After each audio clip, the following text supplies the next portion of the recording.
Before we begin with saints, councils, armies, popes and emperors, we must first climb a mountain. Not a towering alpine giant, not a snow-crowned monster brooding over half a continent, but a quieter, stranger, more theatrical kind of mountain, Mount Titano. It rises from the rolling landscape of north-central Italy with the confidence of a place that knows it has been looked at for a very long time. From a distance, it seems almost staged. A limestone ridge lifts itself above the surrounding hills, and upon it sits a city of stone, towers, walls, narrow streets, civic palaces, churches, and views so wide they feel slightly unreasonable for a country this small. San Marino, being San Marino, does not simply occupy a landscape, it perches upon it, like a medieval crown placed carefully on the head of a sleeping giant. The Republic of San Marino is one of the smallest countries in the world, and one of the easiest to miss on a map if your eyes are feeling lazy. It is completely surrounded by Italy, tucked between the regions of Emilia-Romagna to the northeast and Marche to the southwest. It has no coastline, no great river frontier, no sprawling plain, and no dramatic access to the sea, though the Adriatic is close enough to glimmer in the imagination. As the crow flies, the coast is only around 10 kilometers away, and on clear days the Republic seems to lean toward it, looking past the hills and valleys toward Rimini and the blue line of water beyond. San Marino is landlocked, yes, but not inland in spirit. It lives with the sea just beyond reach, like a neighbour whose gossip it can hear through the wall. In total, San Marino covers only about 61 square kilometres. To put that into human terms, which geography books are often too dignified to do, the entire country is smaller than many cities, smaller than some airports, and certainly smaller than the ego of certain Renaissance princes we will meet later. Its border with Italy stretches for roughly 40 kilometres, looping around a hilly territory of small towns, ridges, roads, cultivated slopes, and rocky viewpoints. Yet, despite its modest size, San Marino does not feel like a footnote. It feels concentrated. It is history reduced like a sauce, intense and stubborn, refusing to evaporate. The landscape is mostly hilly, with Mount Titano dominating the Republic both physically and symbolically. Its height is given by local sources at about 755 meters above sea level, and even if that sounds polite rather than terrifying, its presence is powerful because of where it stands. It rises above softer land, above fields and roads, above the patchwork of settlements, giving the capital a natural defensive platform and a theatrical skyline. The mountain is part of the Apennine world, that long mountainous backbone running down the Italian peninsula, but here it appears almost as a solitary emblem. San Marino is not a country built around a river, a harbour, or a vast agricultural basin. It is a country built around elevation. This matters. Geography is never just scenery. It is the quiet author of history. Mount Titano helped shape San Marino's identity from the beginning.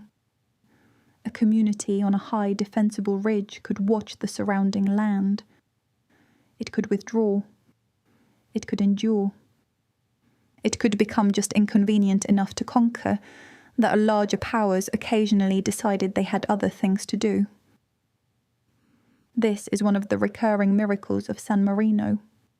Not that it was impossible to invade, because no place is truly impossible to invade if someone is determined and annoying enough, but that its position helped make independence practical, memorable, and defensible.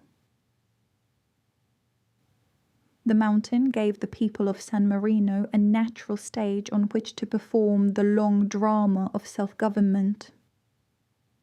The Republic is traditionally divided into 9 municipalities known as castelli, a word that literally means castles. These castelli are Acquaviva, Borgomaggiore, Chiesa Nuova, Domagnano, Faetano, Fiorentino, Montegiardino, the city of San Marino, and Serravalle. Each has its own local character, but together they form a territory so small that the distinction between town, countryside, and national landscape becomes wonderfully intimate. In larger countries, regions may barely recognize each other. In San Marino, the geography feels more like a family table. Everyone is close enough to hear each other, whether they asked to or not. The city of San Marino, the capital, is the great stone heart of the Republic. It sits high on the western slopes of Mount Titano, below the famous fortress towers that crown the ridge. Its old streets rise and turn, passing through gates and along walls, opening suddenly into views over valleys, roofs, fields, and distant Italian towns. Borgo Maggiore lies lower down the slope and historically served as an important market centre, a practical companion to the ceremonial dignity above. Serravalle, the largest settlement today, lies further north and has become the most populous and economically active area, with more modern industry and urban life. These 3 centres together help explain the country's shape. An old capital on the heights, a market town beneath it, and a busier modern settlement closer to the surrounding Italian lowlands. San Marino's physical environment is a meeting place between mountain and Mediterranean influences. The climate is usually described as mild and temperate, though mild is one of those words that sounds lovely until January taps you on the shoulder with icy fingers. Summers are warm, bright, and often dry enough to give the stone buildings that sun-baked Italian glow, while winters can be cold, especially at higher elevations. Snow is not impossible, and the mountain can wear winter with surprising seriousness. Rainfall is spread across the year, with enough moisture to keep the hills green, the fields productive, and the postcards appropriately lush. The Republic is close to the Adriatic, influenced by the Apennines and lifted by altitude, so its weather is not simply coastal or inland. It is a small country with microclimates, because apparently even the weather wanted to be dramatic in miniature. The vegetation reflects this mixture. San Marino belongs broadly to the Mediterranean world, but with variations caused by height, exposure, and terrain. Olive trees, oaks, pines, poplars, elms, and other species have all found their place in and around the landscape. There are cultivated fields and vineyards, patches of woodland, garden terraces, stone walls with grasses and flowers, and those scrubby, resilient plants that seem to thrive precisely where a sensible plant would submit a complaint. Historically, agriculture mattered deeply here. Wheat, grapes, and barley were important crops, along with livestock and dairying. Even today, when San Marino's economy is far more modern and complex, the landscape still remembers agriculture. It is written into the slopes, into the old patterns of settlement, into the small-scale relationship between people and land. Water in San Marino is modest rather than grand. There are streams rather than mighty rivers, including the Marano and Ausa, which flow toward the Adriatic, and the San Marino stream, which belongs to the Marecchia river system. These waterways helped shape the valleys and agricultural life, but they never created the sort of huge river civilization one might find along the Nile or the Tigris. San Marino's drama belongs not to broad waters, but to stone, height, and visibility. It is a country of outlooks, of vantage points, of seeing and being seen. This small scale has shaped the population as well. San Marino's resident population is a little over 34,000 people, making it not merely a small state but a deeply intimate one. To imagine a nation of around 34,000 residents is to imagine a place where national life has a human scale. Government, identity, family names, festivals, schools, sports, business, and tradition are all close together. Of course, this does not mean everyone knows everyone, though, let us be honest, in a country this size, there is probably someone's aunt who has a theory. A very detailed theory, possibly with receipts. The people of San Marino are known as Sammarinese, and their identity is one of the most fascinating features of the Republic. They share language, geography, culture, religion, cuisine, and countless historical connections with surrounding Italy, yet they are not simply Italians living on a hill. San Marino has its own citizenship, its own institutions, its own ceremonies, its own political memory, and an independence that is not decorative but central. The official language is Italian, and the culture is strongly connected to the Romagna and Marche regions around it. Yet the Sammarinese identity is rooted in continuity, in the idea that this little republic has carried its own civic tradition across centuries of change. The local speech has historically included a Sammarinese dialect related to the dialects of Romagna, part of the broader network of northern and central Italian linguistic traditions. Like many local dialects in Europe, it carries memory in its sounds. Standard Italian may be the language of official life, schooling, media, and government, but dialects preserve older rhythms of place. They remind us that countries are not only made by borders and laws, they are also made by the way people greet one another in the street, complain about the weather, describe bread, praise a grandmother's cooking, and insult a cousin with devastating precision. Linguistics, my dear dreamer, is where civilization keeps its spice rack. Religion has also played an important role in San Marino's historical and cultural identity. The country has no official state religion today, but Roman Catholicism has long been deeply influential, as one would expect in a republic whose origin story is tied to a Christian saint. Churches, feast days, religious architecture, and Catholic traditions remain part of the cultural landscape. Yet San Marino's identity is not only religious, it is civic. The famous phrase associated with the country, often translated as ancient land of liberty, captures the union of place and political memory. Liberty here is not an abstract slogan floating in the air.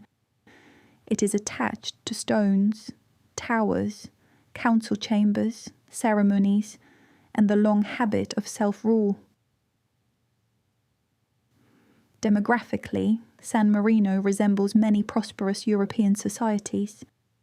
Small, urbanized, aging, and closely connected to surrounding economies. The population is concentrated heavily in urban and semi-urban settlements rather than scattered evenly across the hills. The city of San Marino, Borgo Maggiore, and Serravalle have long held particular importance, with Serravalle especially significant in modern population and economic life. But urbanization in San Marino does not look quite like urbanization in a giant metropolis. There are no endless suburbs swallowing the horizon, no roaring capital of millions.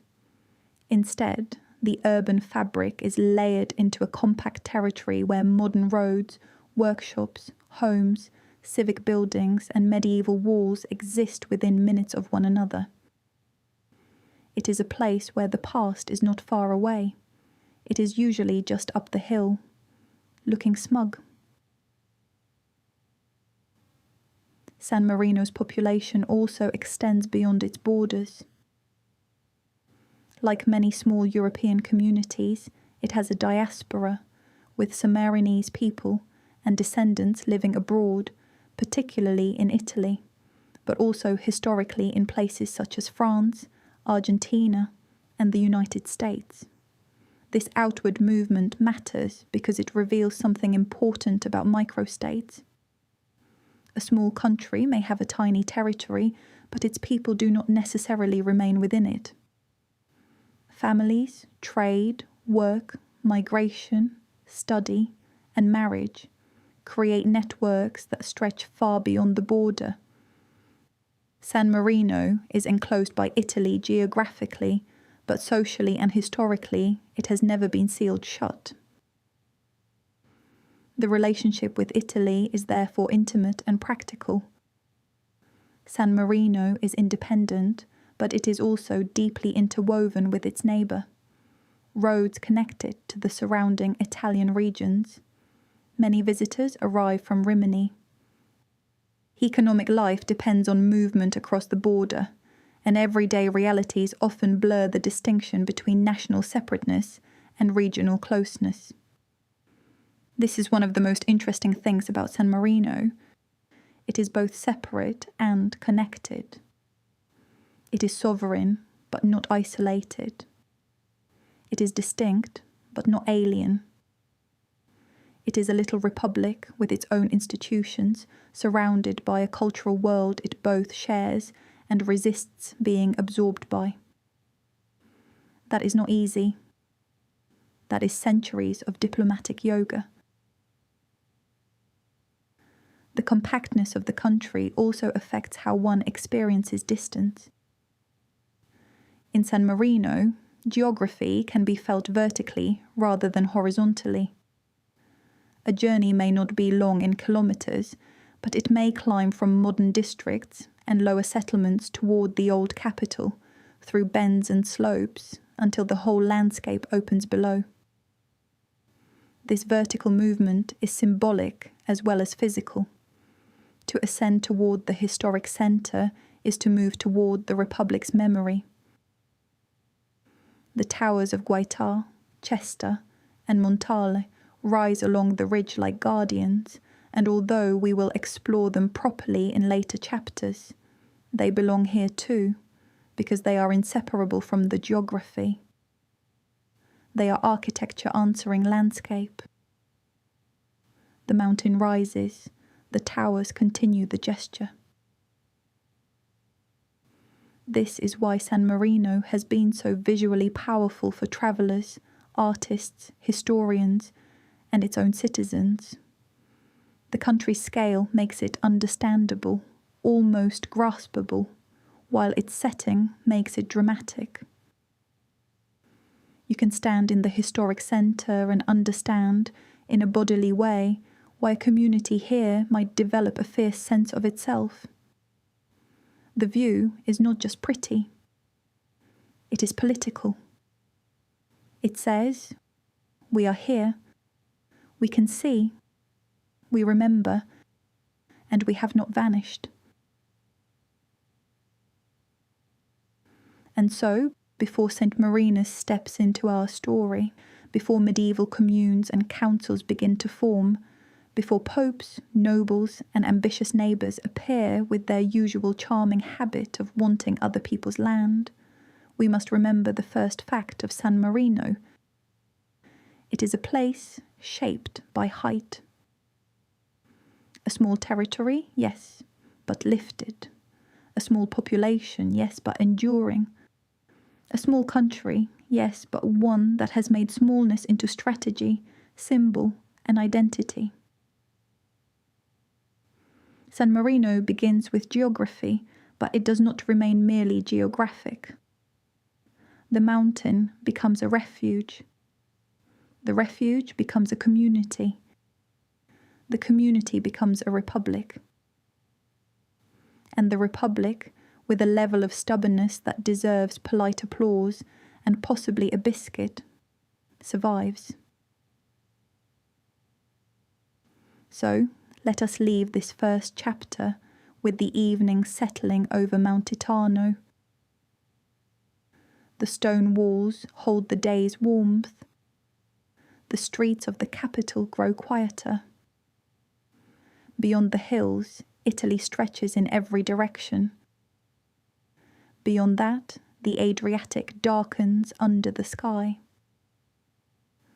And on the ridge above it all, the tiny republic remains, neither swallowed nor forgotten, keeping watch from its mountain as it has done for centuries.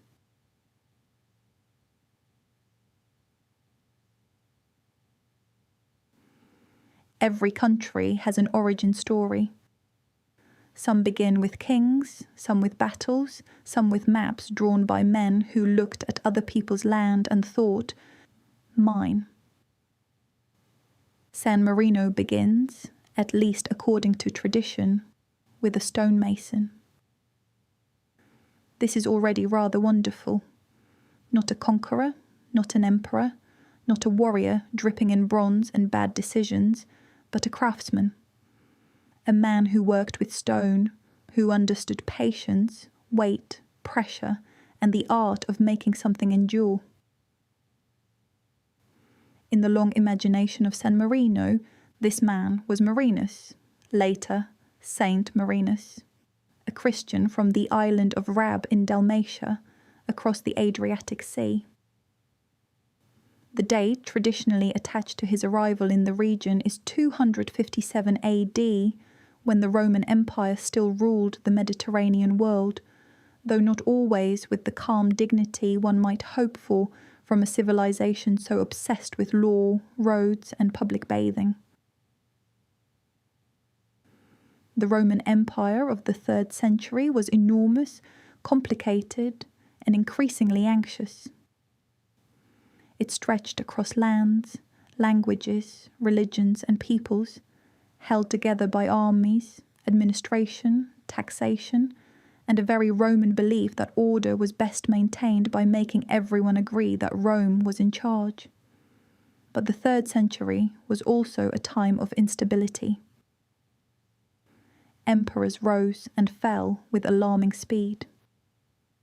Armies made and unmade rulers. Frontiers trembled. Economic pressures grew heavier. And in this restless imperial world, Christianity was no longer a small and invisible movement. It had spread quietly and persistently through cities, households, workshops, and communities. Marinus belongs to this world of late Roman change. The stories say that he was a stonecutter or mason by trade, and that he came with a companion named Leo.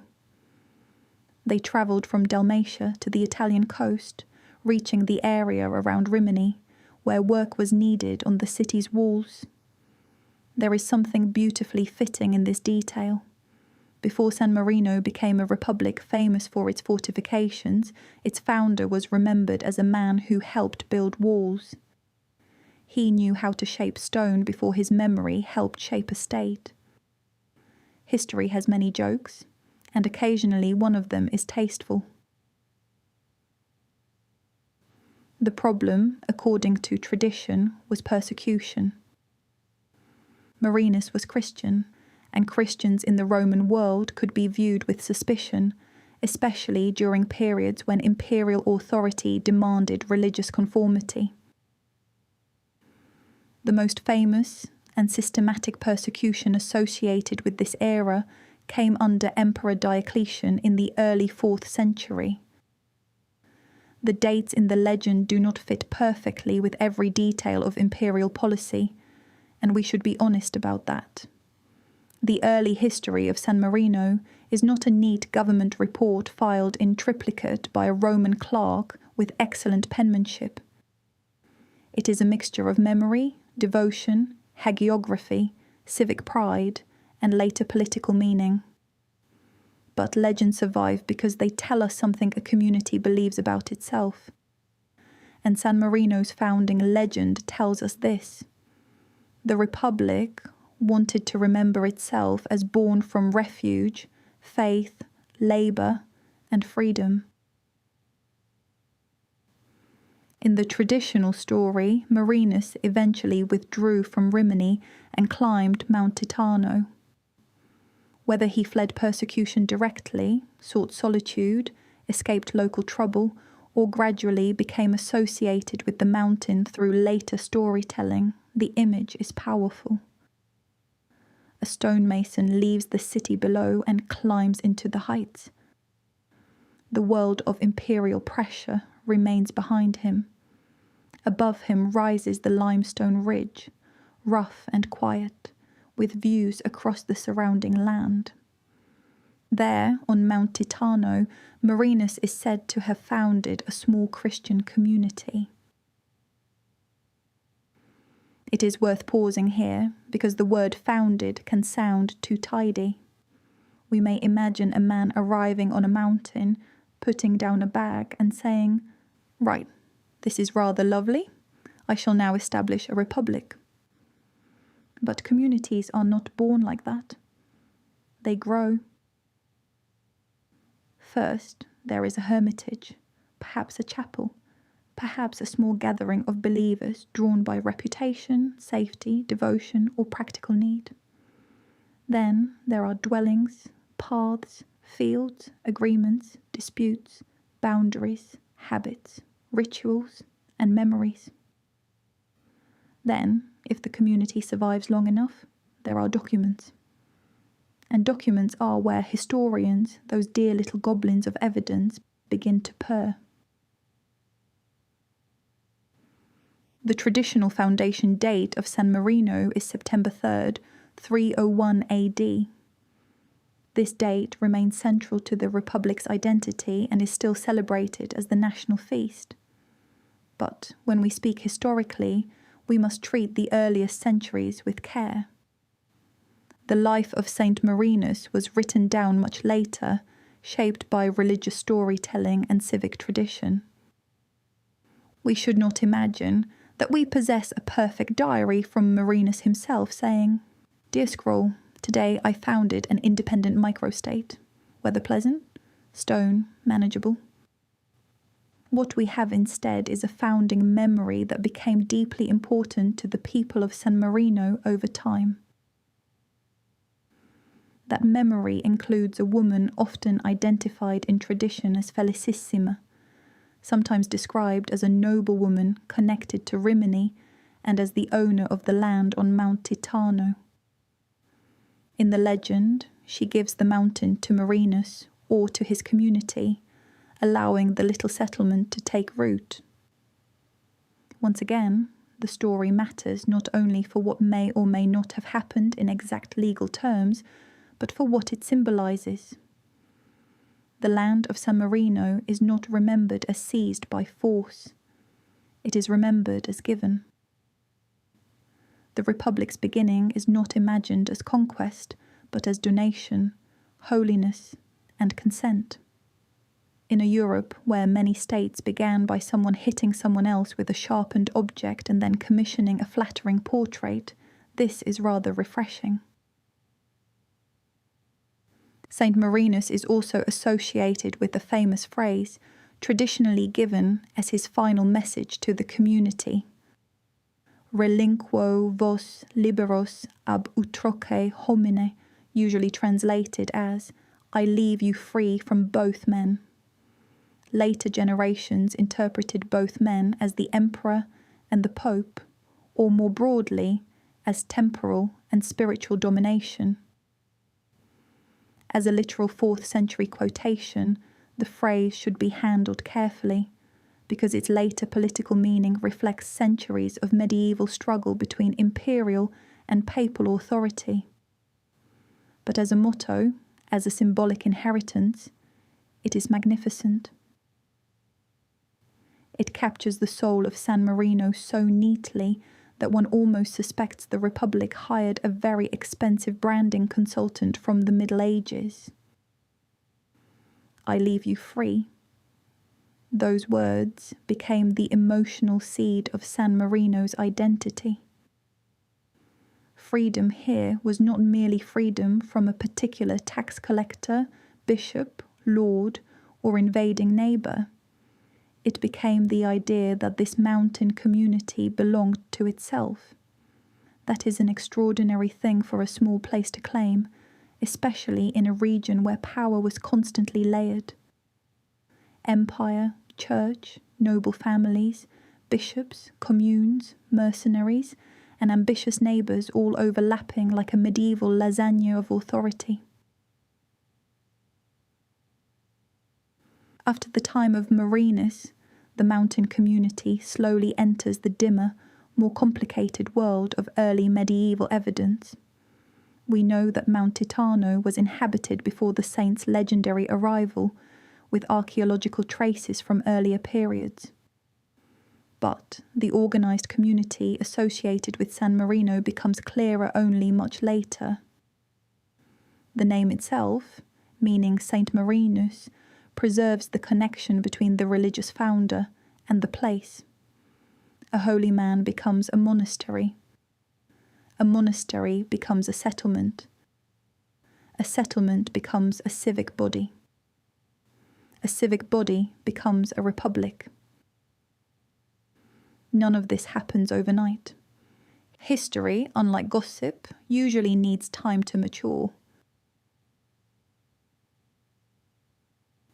One of the earliest references associated with the settlement appears in the 8th century, when the name Castellum Sancta Marini is mentioned in the Liber Pontificalis, the book of the pontiffs. This suggests that by that period, the place was known as a fortified settlement or castle connected with Saint Marinus. The word castellum is important. It does not describe a soft little woodland chapel humming politely in the breeze. It suggests defence, structure, a settled place with walls or fortification. The mountain refuge had become more substantial. Then comes one of the key pieces of evidence in San Marino's early history, the Placito Feretrano of 885. A placitum was a legal judgment or proceeding, and this parchment, preserved in the state archives of San Marino, refers to property rights belonging to the abbot of a monastery located in San Marino. It is not glamorous. It does not involve a dragon, a duel, or anyone dramatically throwing a crown into the sea. It is a property document. And yet, for historians, that is exactly why it matters. Myth gives us meaning, but documents give us footholds. The Placito Feretrano tells us that by the 9th century there was an organised religious community on Mount Titano with recognised rights and property. This monastery was crucial. In much of early medieval Europe, monasteries were more than places of prayer. They were landholders, record keepers, centres of literacy, managers of agriculture, guardians of relics, hosts for travellers, and sometimes the most stable institutions in a world where political authority could be rather wobbly. A monastery could give a community continuity. It could preserve documents. It could organise land use. It could provide spiritual legitimacy. In San Marino's case, the memory of a saintly founder and the reality of a monastic community helped create the foundation from which later civic independence could grow. The wider region around Mount Titano was part of a shifting medieval landscape. After the collapse of direct Roman imperial rule in the West, Italy saw the rule of Goths, Byzantines, Lombards, Franks, local bishops, imperial representatives, noble families, and city-based powers. If that sounds exhausting, that is because it was. Medieval Italy was not a single united country. It was a mosaic of authorities, rivalries, alliances, jurisdictions, and local traditions. In such a world, a small mountain settlement could sometimes preserve room for manoeuvre precisely because power was fragmented.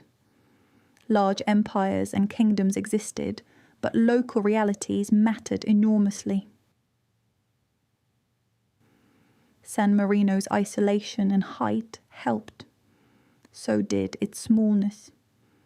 A tiny community on a mountain was not always worth the effort of direct conquest, especially when larger powers were busy arguing over richer cities, ports, castles, and trade routes. This does not mean San Marino lived in a fairy bubble of untouched peace. Absolutely not. Medieval politics did not do fairy bubbles. It did taxes, oaths, raids, bishops, lawsuits, and nobles or warlords with grand names like Sigismundo, who took themselves very seriously. But San Marino's position allowed it to develop local forms of self-government without being completely swallowed. By the 12th century, San Marino had developed into a commune. This was a very important transformation. A commune in medieval Italy was a self-governing urban or semi-urban community, often ruled by its own councils, consuls, statutes, and assemblies.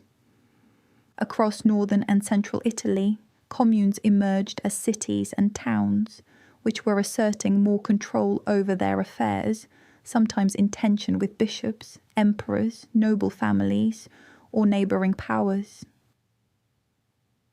San Marino's development into a commune placed it within this broader Italian movement of civic autonomy, but with one delicious difference.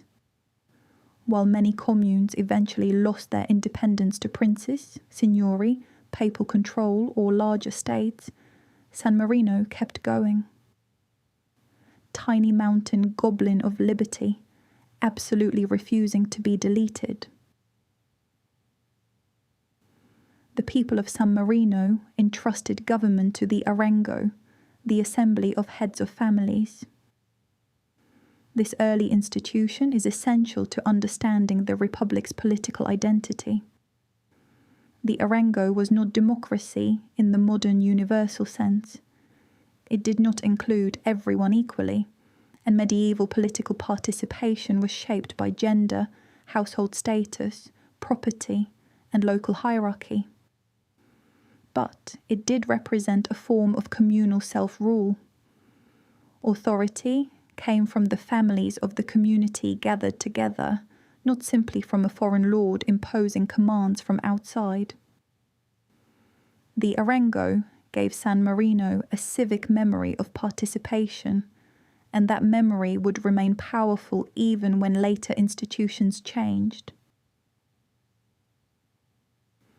As the population grew and public affairs became more complex, offices developed to manage the community. According to San Marino's institutional tradition, a rector presided over the Arengo, and later a captain defender was appointed alongside him. In 1243, the first two consuls, the captain and the rector, were appointed. This matters because it marks the origin of the dual headship that survives today in the captain's regent.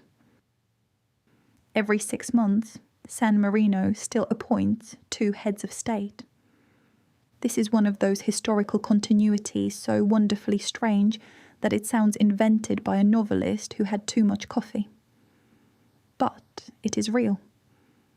The medieval commune's instinct was clear. Do not give too much power to one person for too long. Share it, rotate it, limit it, ritualize it, and make sure nobody gets comfortable enough to start ordering marble statues of themselves. The early laws of San Marino also began to take shape in this communal period. The first statutes are traditionally dated to the 13th century, and later collections of laws developed over time. Law was vital to a small republic. Without a king, without a great prince, without a vast bureaucracy, a community needed rules that could outlast individuals. Statutes gave civic life a written form. They regulated offices, duties, rights, land, justice, and public order. In a place like San Marino, law was not just administration. It was identity made practical. Liberty had to become procedure, because otherwise liberty is just a lovely word people shout before making a terrible mess. By the end of this early period, San Marino was no longer merely a saint's legend or a religious refuge. It had become a civic community with institutions, assemblies, officials, statutes, territory, and a powerful sense of itself. The mountain had become a polity. The monastery had become a commune. The memory of Marinus had become a political inheritance. And yet, this was only the beginning. A small republic may be born through faith, memory, and self-rule, but surviving is another matter entirely. Around San Marino stood powerful neighbours, ambitious families, bishops, papal authorities, and the shifting storms of Italian politics. The republic's independence would be tested again and again. It would need diplomacy, fortifications, alliances, caution, stubbornness, and that marvellous instinct for remaining just inconvenient enough to conquer. So let us close this chapter where the Republic truly begins. Not with trumpets, not with coronations, not with a king raising a sword, but with a community gathered on a mountain. Below them lie the roads of Italy. Around them, the medieval world is changing. Above them, the towers have not yet become the famous symbols we know today, but the ridge is already waiting for them. In the memory of the people, Saint Marinus has left them free. In the documents, the monastery exists. In the commune, citizens begin to govern themselves. A saint gave the story its soul. The mountain gave it shelter. The people gave it structure. And San Marino, small, watchful, and quietly stubborn, began to become itself.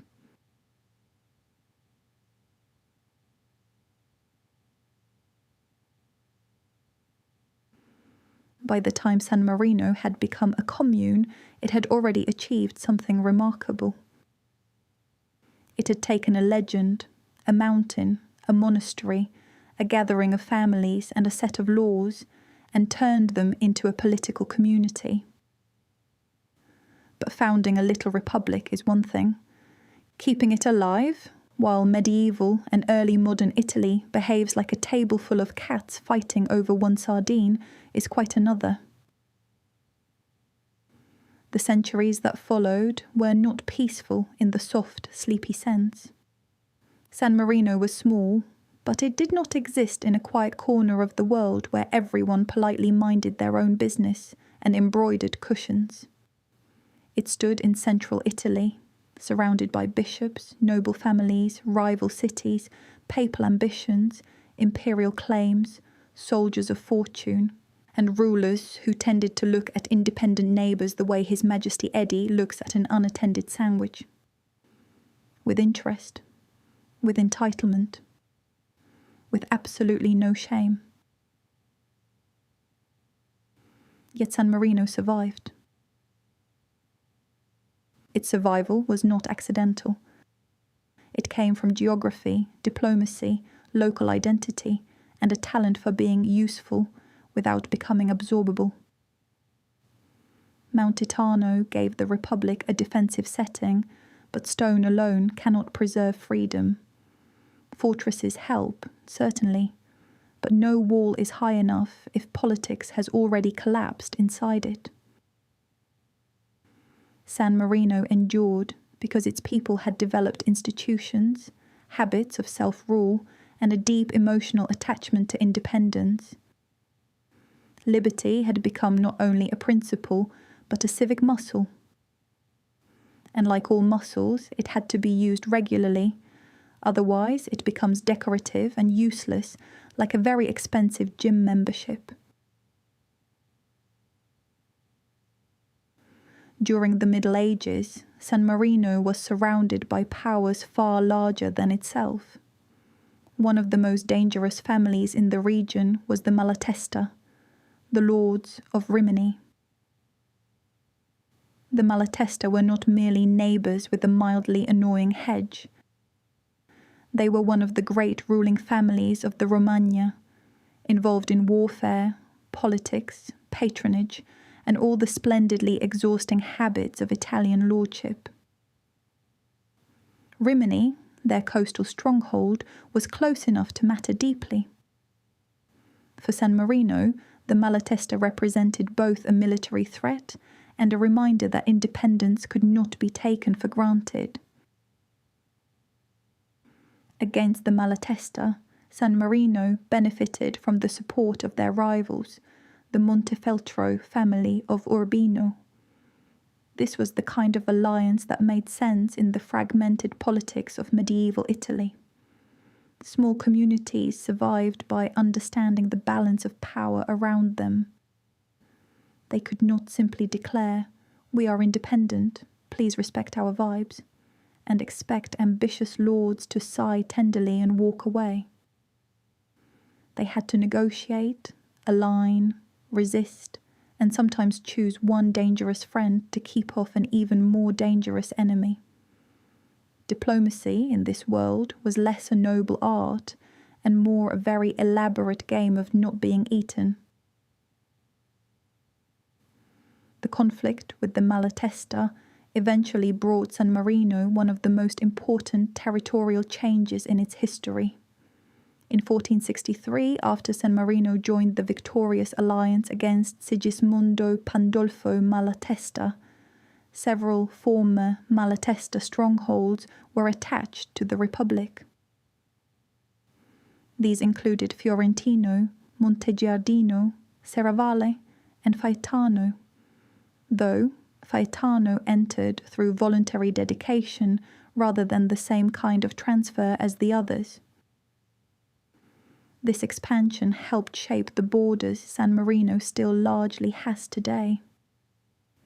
And here we must pause to appreciate the absurd scale of this achievement. In an age when great powers were swallowing towns, castles, and valleys like sugared almonds, San Marino grew modestly, secured its surroundings, and then basically said, "That will do, thanks very much." This was not just land. It was security. The Republic, once centred tightly around Mount Titano, now had a wider territorial body, with settlements and fortifications that strengthened its position. Its survival was no longer only the survival of a mountaintop town, but of a small state with a more coherent territory. The modern map of San Marino owes much to this moment. Tiny, yes, but no longer quite as fragile. By the 15th century, San Marino was ruled by a Grand Council, drawn from the older Arango, the assembly of families. This shift shows another pattern in its history. The Republic changed without abandoning its memory. The older communal tradition did not disappear entirely, but power gradually became more structured and concentrated in formal councils and offices. This was not unusual in late medieval Italy. Many communes moved from broad assemblies toward narrower ruling bodies. The danger, of course, was oligarchy. When power settles into the hands of a limited group, even a republic can begin to look suspiciously like a private club with flags. San Marino did experience oligarchic tendencies, but its institutions retained a fierce suspicion of concentrated personal power. The two captains regent, elected for only 6 months, embodied this suspicion beautifully. No single ruler, no lifetime prince, no grand hereditary duke with a portrait problem. 2 heads of state, for a short term, watched by tradition, ceremony, and law. San Marino's system was not modern democracy, and we should not dress it up as something it was not. But compared with the surrounding world of dynasties, warlords, and princely courts, it preserved something distinctive. The belief that the state belonged to the community rather than to one magnificent man with a hat. The Renaissance brought danger, as well as art, scholarship, and men posing dramatically beside columns. In 1503, San Marino was briefly occupied by Cesare Borgia, the son of Pope Alexander VI, and one of the most notorious figures of the Italian Renaissance. Cesare was brilliant, ruthless, ambitious, and exactly the sort of neighbour a tiny republic would prefer to admire from several mountains away. His career was one of rapid conquest and political calculation, and San Marino was caught in that storm. But Borgia's power depended heavily on the fortunes of his father, the Pope. When Alexander VI died, Cesare's position collapsed with impressive speed, proving once again that if your political system depends entirely on one terrifying man and his equally terrifying dad, there may be structural issues. San Marino regained its freedom. The episode was brief, but it mattered. It showed how vulnerable the Republic could be when large forces moved across Italy. It also strengthened the memory of survival. San Marino had been occupied, but not absorbed. Interrupted, but not erased. This distinction became part of the Republic's long identity. Its independence was not a glass ornament kept untouched in a cabinet. It was something dropped, threatened, scratched, defended, and picked up again. The next great milestone in San Marino's institutional life came with the statutes of 1600. Earlier statutes had existed, but the 1600 version became the foundation on which the modern legal and constitutional system would rest. Written in Latin and organised into books, the statutes regulated institutions, offices, civic duties, ceremonies, property, inheritance, trades, and public life. They were not merely dusty legal scrolls designed to frighten students. They were the architecture of the Republic in written form. In those statutes, San Marino preserved old principles while organising them for a changing world. The rotation of the captain's regent, the authority of councils, the memory of the Arango, and the rituals of public life were all given legal form.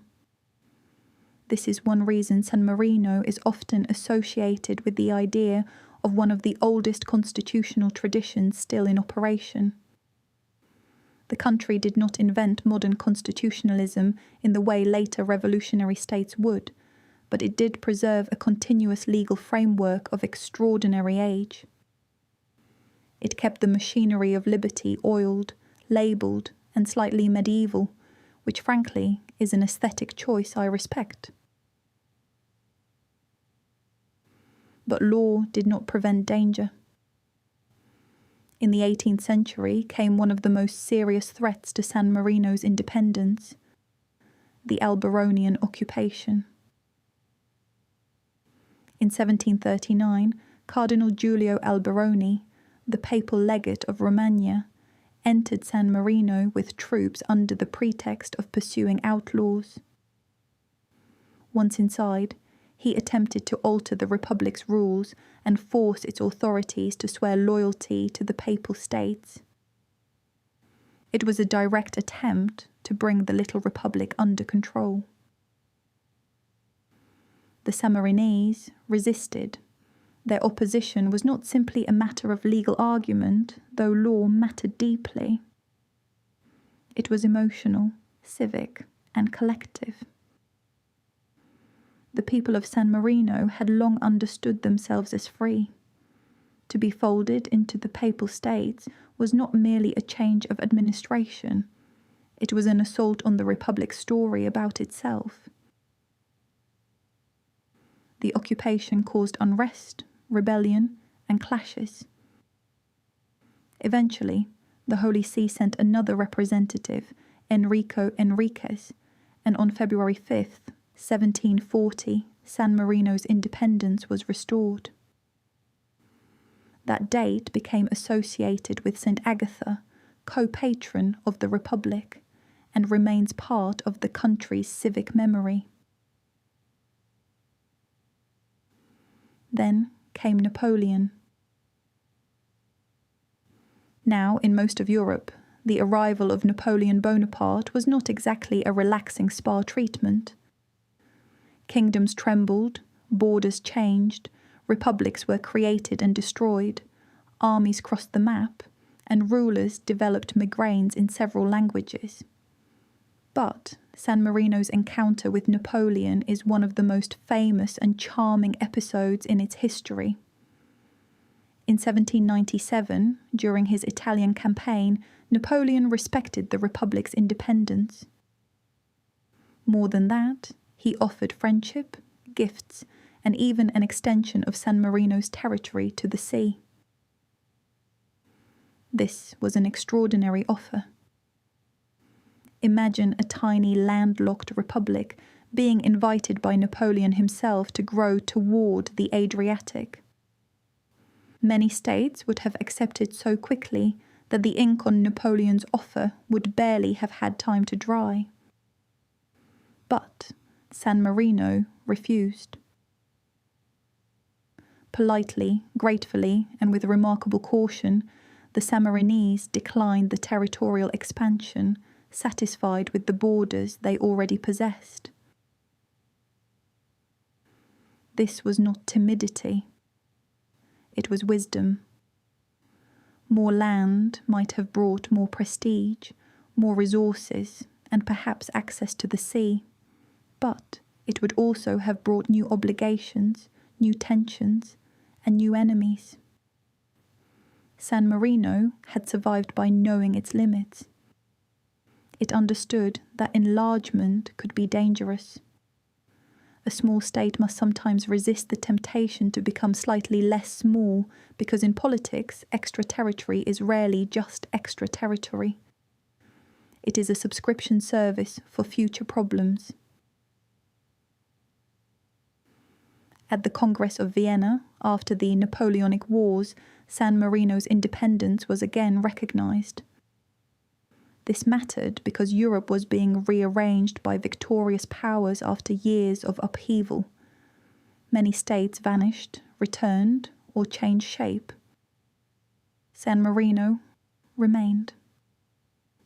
Once more, it slipped through the machinery of history intact, like a determined little coin that refuses to be lost behind the sofa. The 19th century brought another dramatic test. The Risorgimento, the movement for Italian unification. Italy at this time was not yet a united country. It was a collection of kingdoms, duchies, papal territories, foreign-controlled lands, and independent states. Nationalists, liberals, republicans, monarchists, and revolutionaries all struggled over what Italy should become.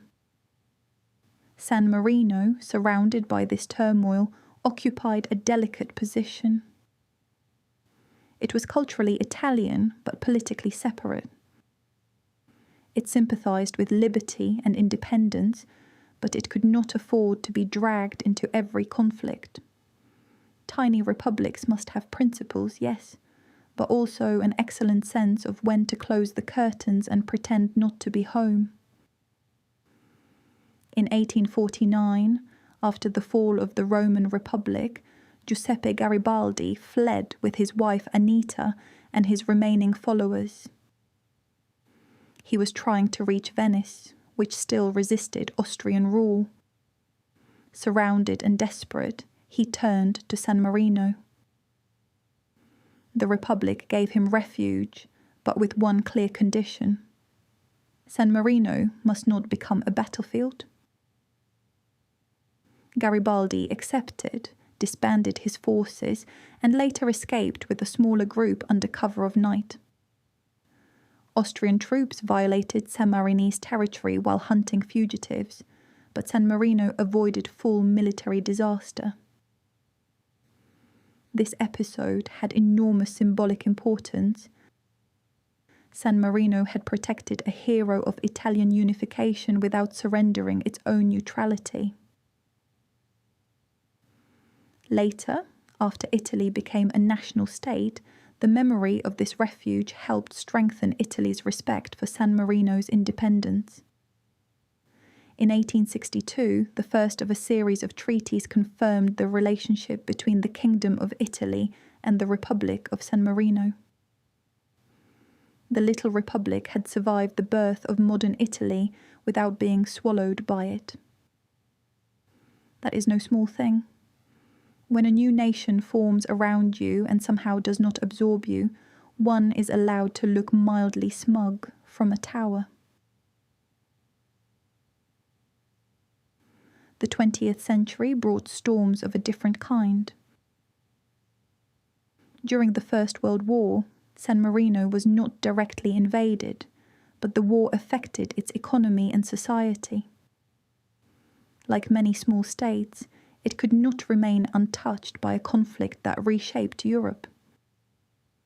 Inflation, unemployment, and political tensions deepened. After the war, social divisions sharpened, and in 1922 the Sammarinese fascist party was founded. San Marino, like Italy, entered a period of fascist rule. This is an important reminder that small republics are not automatically immune to the ideologies around them. No country, however old its liberties, is magically protected from fear, division, or authoritarian temptation. History does not hand out immunity badges, unfortunately. During the Second World War, San Marino declared neutrality. Its official position was clear. It did not want to be drawn into the conflict. But neutrality in wartime Europe was a fragile thing, especially for a state entirely surrounded by Italy, close to the Gothic line, and situated near areas of intense fighting. San Marino's greatest wartime achievement was humanitarian. Despite a population of only around 15,000, it gave shelter to more than 100,000 refugees, many of them Italians fleeing bombardment and battle. People were housed in homes, churches, public buildings, and railway tunnels. The image is almost impossible to absorb. A tiny republic, already poor and strained, opening itself to a displaced population many times larger than its own. Then, on June 26, 1944, San Marino was bombed by Allied aircraft.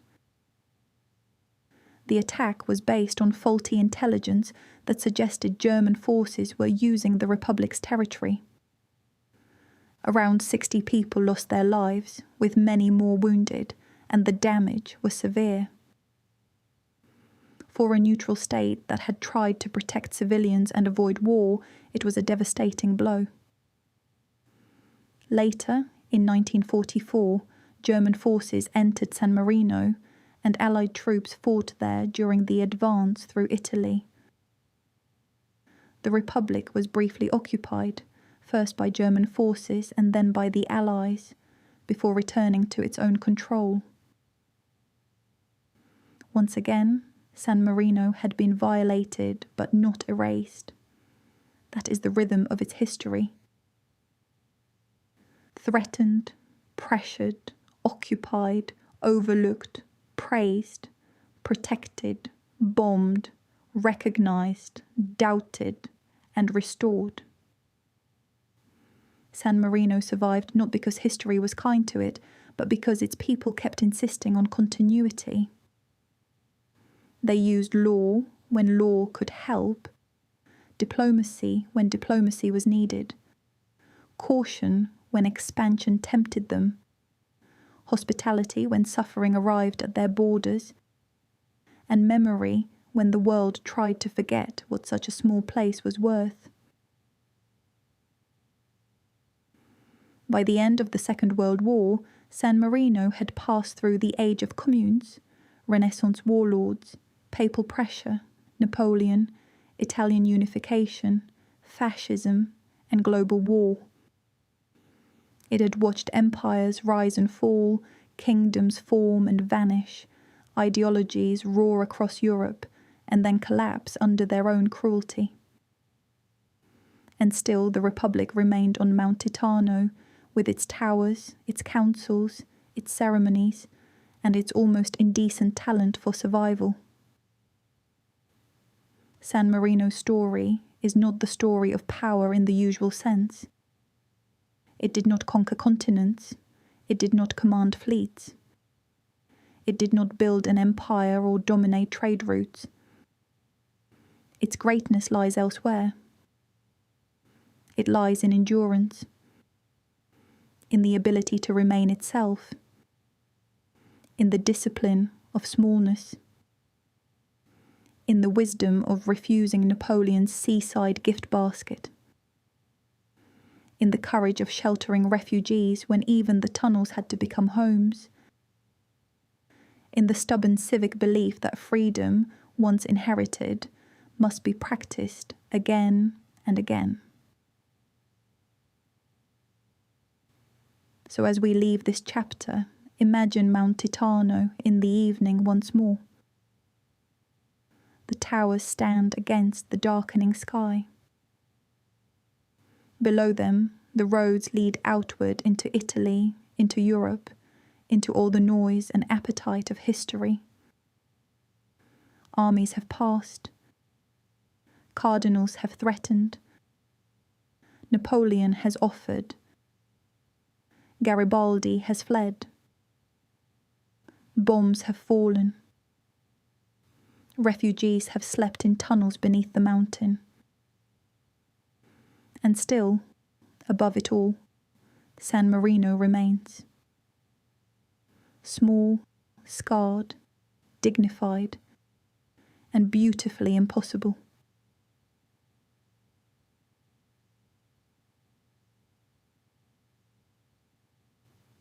There is something wonderfully disorienting about San Marino's government. At first glance, it feels like a relic from a medieval manuscript. Towers, ceremonies, Latin traditions, ceremonial robes, ancient offices, councils with grand names, and 2 heads of state who change every 6 months. And yet, this is not a museum performance. San Marino is a modern republic with laws, elections, ministries, political parties, courts, budgets, trade agreements, and all the ordinary administrative headaches that come with running a country. It must deal with taxes, employment, inflation, international treaties, public spending, financial regulation, European integration, and the deeply unromantic business of making sure public systems actually work. Medieval atmosphere and modern paperwork. The dream and the spreadsheet, holding hands on Mount Titano. This is one of the great charms of San Marino. Its political system is not simply old. It is old and alive. Its institutions have changed many times, sometimes slowly, sometimes after crisis, but they still preserve visible traces of the medieval commune from which the Republic grew. In larger countries, ancient traditions often become ceremonial decoration placed politely on top of modern state machinery. In San Marino, the old machinery is still partly visible, turning beneath the polished surface of the present. At the heart of the Republic's political symbolism are the captains regent. San Marino has not one head of state, but two. They are elected every 6 months by the Great and General Council, and their terms begin on the 1st of April and the 1st of October. Twice each year, the Republic renews its highest office with ceremony and deliberate brevity. This is not merely charming eccentricity, though it is absolutely that as well, and we should give credit where credit is due. The 6-month regency expresses one of San Marino's oldest political instincts. No individual should hold too much power for too long. The roots of this office go back to the communal institutions of the Middle Ages, when San Marino appointed 2 officials to guide public affairs. Over time, they became known as the captains regent, and today they jointly represent the state. They preside over the Great and General Council, the Congress of State, and the Council of the 12. They promulgate laws. They represent the Republic in public ceremony. They stand above party conflict, at least in principle, as guardians of the constitutional order. They are addressed with the splendid title, Their Excellencies, because apparently San Marino looked at the idea of having 2 rotating heads of state and thought, yes, but let us also make it fabulous. The brilliance of the system lies in its caution. 6 months is long enough to serve, but not long enough to become a monarch in one's own imagination. Shared office prevents the concentration of authority in a single pair of hands. Rotation reminds the political class that power is temporary. Ceremony gives dignity to restraint.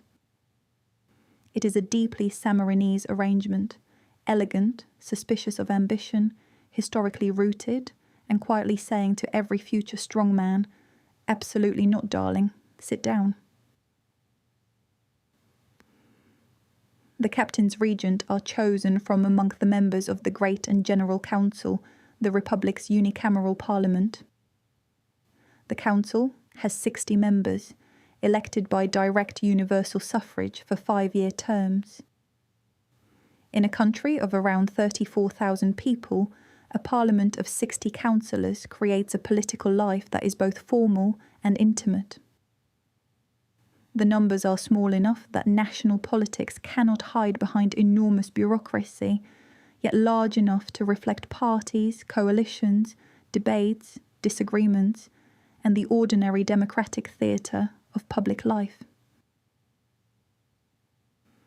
The Great and General Council has legislative power.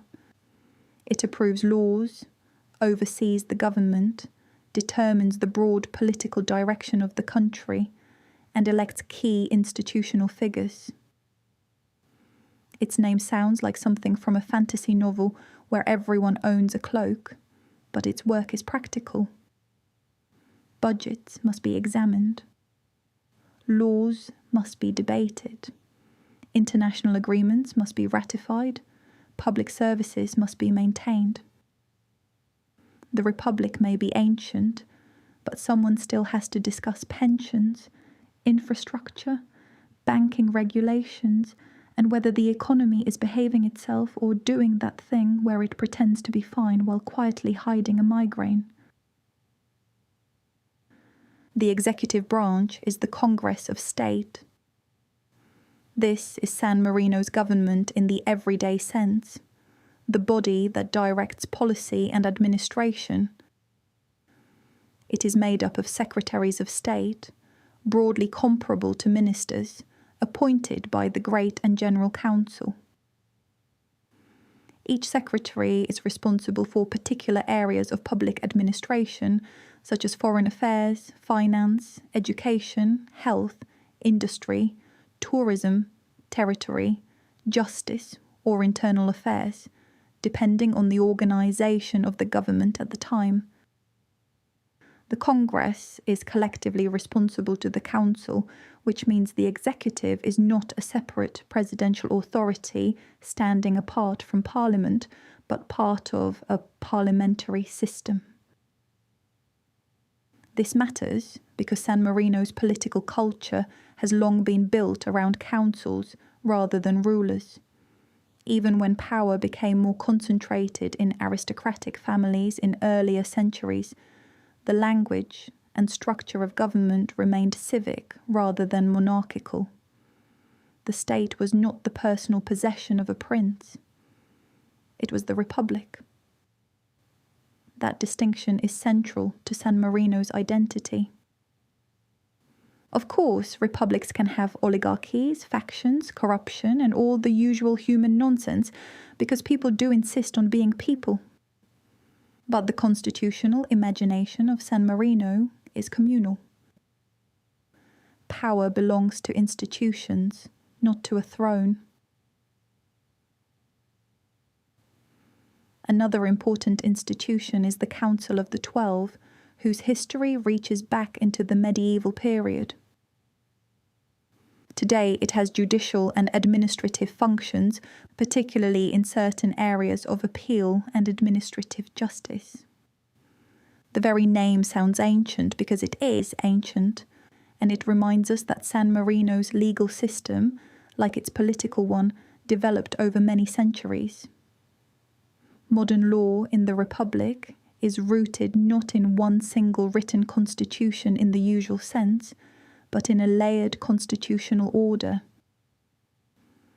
The statutes of 1600 remain historically foundational, while the Declaration of Citizens' Rights and Fundamental Principles of San Marino Constitutional Order, adopted in 1974 and later amended, provides modern constitutional principles. The 1974 Declaration was an important step in expressing the rights, freedoms, and fundamental structure of the Republic in a modern form. It recognized principles such as equality before the law, civil freedoms, political rights, and the role of international law.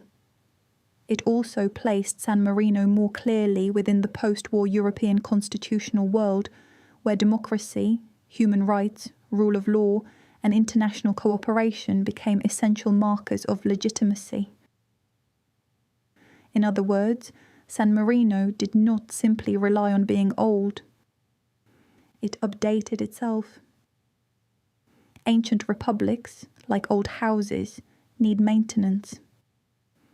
Otherwise, liberty starts leaking through the roof. One of the most fascinating survivals in San Marino's civic life is the Arengo. In the Middle Ages, the Arengo was the assembly of heads of families and represented the early communal body from which later institutions developed. Over time, as the population grew and government became more complex, power shifted toward councils. By the early modern period, the Arengo had largely lost its original governing role, and the Great and General Council became increasingly oligarchic, renewing itself by co-option rather than popular election. This meant that for centuries, political power was concentrated in a limited ruling class. Then, in 1906, the Arengo returned in a transformed way. On the 25th of March of that year, heads of families gathered and voted to restore the elective principle for the Great and General Council. This peaceful constitutional change helped open San Marino's modern democratic era. It did not create perfect democracy overnight, because history rarely behaves like a fairy godmother with punctual paperwork. But it did break the old oligarchic pattern and reconnected the Republic's institutions with broader participation. Today, the Arengo survives as a petitioning tradition. Twice a year, after the investiture of the Captain's Regent, citizens may submit petitions of public interest, known as istanze d'Arengo. These are not private complaints about your neighbour's suspiciously loud chickens, tempting though that might be. They must concern matters of general public interest. If accepted, they are considered by the Great and General Council. This practice is remarkable because it preserves, in modern form, the memory of direct civic participation. The medieval assembly has become a channel through which citizens can still address the Republic. It is democracy with a very old echo. San Marino's modern politics have not been without tension. During the 20th century, the Republic experienced the effects of fascism, war, post-war ideological division, and Cold War politics. After the Second World War, San Marino became famous for having one of Western Europe's first democratically elected communist-led governments, formed by the Sammarinese Communist Party and the Socialist Party. This was not an abstract curiosity. In the atmosphere of the Cold War, a communist-socialist government in a tiny republic surrounded by Italy attracted enormous attention. San Marino may have been small, but ideology has never respected square kilometres. The political crisis of 1957, known as the Rovereta Affair, revealed how fragile institutions can become when party conflict hardens into constitutional deadlock. Rival authorities claimed legitimacy, tensions rose, and the Republic faced one of its most serious modern political crises. The conflict eventually ended with the change of government, but it left a lasting mark. Once again, San Marino survived not because it was immune to political conflict, but because its institutions were able, however painfully, to continue. Over time, San Marino developed a multi-party parliamentary system with coalitions, elections, party alliances, and alternations of power.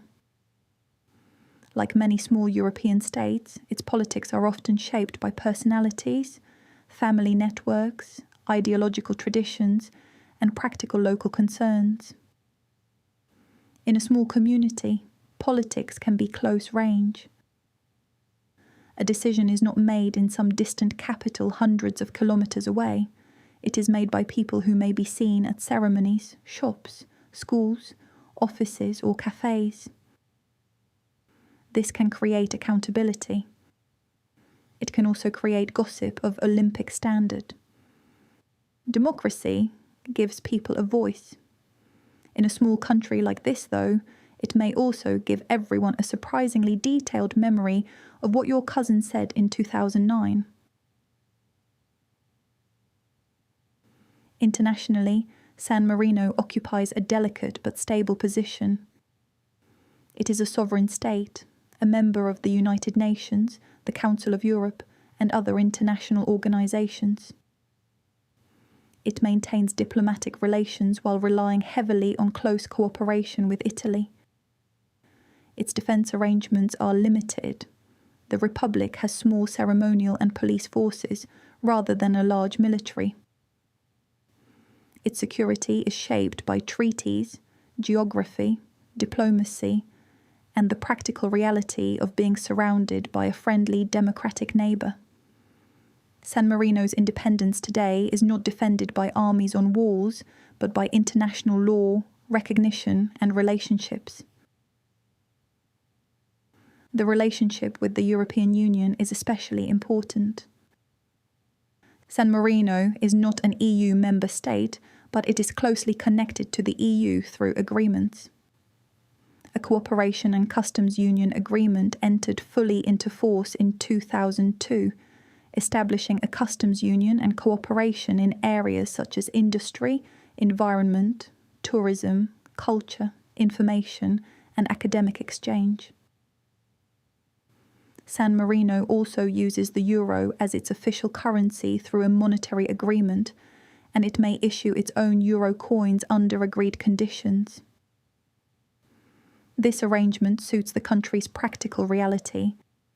San Marino is politically independent, geographically enclosed by Italy, economically connected to the European market, and small enough that complete separation would be inconvenient, bordering on theatrical. The euro is particularly interesting because San Marino's coins are tiny works of national symbolism circulating within a wider European currency system. They carry Sammarinese designs, often eagerly collected, while functioning as ordinary euro money. It is a lovely example of microstate identity. The same coin can buy coffee in a modern economy and quietly whisper, "By the way, I come from a mountain republic older than your national railway system." Economically, San Marino has changed dramatically over time. For centuries, its economy was rooted in agriculture, stonework, livestock, local trade, and small-scale production. The landscape supported vineyards, grain, dairy, and other rural activities. But modern San Marino is not a pastoral relic. It is a high-income, service-oriented and industrial economy, closely integrated with the surrounding Italian region. Manufacturing, tourism, commerce, public services, financial activities, and specialized businesses all contribute to national prosperity. Tourism is one of the most visible parts of the economy. Millions of visitors come to San Marino, many as day trippers from the Adriatic coast, especially from Rimini. They arrive for the views, towers, historic centre, shopping, museums, ceremonies, and the irresistible pleasure of briefly entering a tiny independent republic before lunch. Tourism gives San Marino international visibility far beyond its size. It turns the historic centre, Mount Titano, and national identity into economic assets. In a way, the country's survival has become part of its appeal. Visitors do not come only to see old stones. They come to experience a place that has somehow remained itself. But tourism is not the whole story. Manufacturing has become a crucial pillar of San Marino's modern economy. The Republic produces and exports goods in sectors such as ceramics, textiles, clothing, furniture, paints, tiles, machinery, and other specialized products. Its businesses benefit from proximity to one of Italy's dynamic industrial regions, allowing San Marino to participate in wider supply chains while maintaining its own legal and fiscal environment. This is another example of the Republic's old strategy in modern form: be connected but distinct. The financial sector has also been significant, though not without difficulties. For years, banking and finance played an important role in San Marino's economy, but the global financial crisis and later reforms exposed vulnerabilities. The country had to address non-performing loans, strengthen regulation, improve transparency, cooperate internationally on tax and financial standards, and reduce old banking risks. This process was not painless because banking reform rarely arrives wearing soft slippers and carrying biscuits. It tends to arrive with audits, capital requirements, restructuring, and everyone suddenly saying legacy issues in a serious voice. Recent economic assessments describe San Marino as having moved toward a more diversified growth model, less dependent on financial services than before and more supported by manufacturing, tourism, and non-financial services. Employment has been strong, tourism has recovered impressively after the pandemic, and the economy has shown resilience despite global uncertainty. Yet challenges remain, especially in banking, external demand, public finances, and the need to stay competitive in a changing European environment. Smallness can be agile, but it also makes a country exposed. A shock from outside can feel much larger when your domestic market is tiny. This is the central economic tension of San Marino. It must be open enough to thrive, but careful enough to preserve autonomy. It needs visitors, trade, workers, financial credibility, European access, and Italian cooperation. At the same time, it must protect the institutions and identity that make it San Marino rather than merely a charming hill district with excellent flags. The Republic's economy is therefore not just about money. It is about sovereignty in practical form. A state must be able to fund itself, regulate itself, employ its people, maintain infrastructure, educate children, care for the sick, and negotiate with larger partners. Independence requires administration. Liberty needs accountants. Deeply unromantic, yes, but also true. And perhaps that is why San Marino is so fascinating. Its ancient institutions are not decorative leftovers from a vanished world. They are part of a living system that has had to adapt again and again.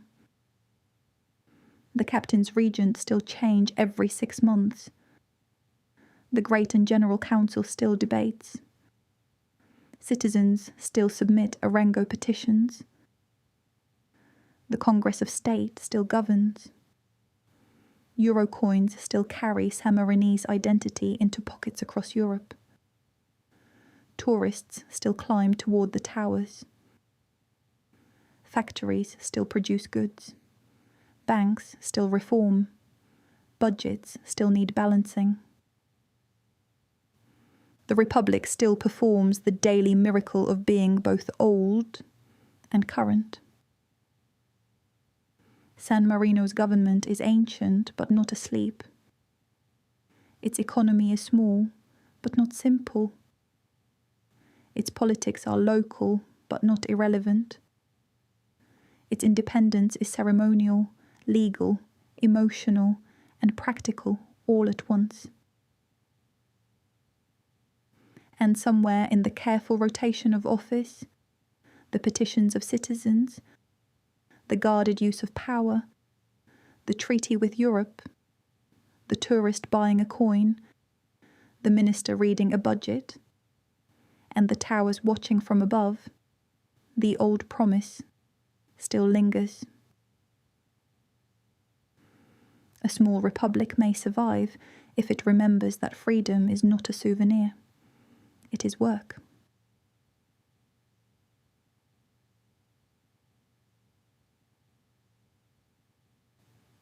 By now, dear dreamer, we have climbed the mountain, met the saint, watched the Republic survive popes, cardinals, warlords, Napoleon, Garibaldi, fascism, and the 20th century, and then politely peered into its government and economy without falling asleep face first into a pile of constitutional documents. But a country is never only its laws. It is not only its borders, offices, treaties, wars, or economic sectors. A country is also the way people celebrate, cook, speak, remember, mourn, play, gather, argue, pray, dress for ceremony, preserve old songs, tell old stories, and insist that their grandmother's version of a recipe is the only correct one, because apparently food history is where peace goes to die. San Marino, small as it is, has a cultural identity of remarkable depth. It is surrounded entirely by Italy, and no honest account of its culture can pretend otherwise. Its language, food, architecture, religion, family traditions, festivals, and daily life all belong to the wider Italian and specifically Romagnol and Marchigian world around it. Yet San Marino is not merely a fragment of Italy placed behind a border sign. Its culture has been shaped by the long memory of independence. The Sammarinese have spent centuries living beside larger powers without becoming them, sharing much while remaining distinct. That balance is the soul of San Marino. Intimate connection without surrender. The official language is Italian, and in daily life the Republic feels recognizably Italian in many ways. The rhythm of meals, the importance of family, the sound of church bells, the pleasure of coffee, the elegance of old stone streets, the ceremonial dignity of public life, and the quiet assumption that food is not a minor matter but a civilizational duty. But beneath and beside standard Italian, there has also been a local Sammarinese dialect related to the dialects of the surrounding Romagna area. Like many dialects in Europe, it carries a sense of place that official language cannot fully replace. Dialect is not just vocabulary.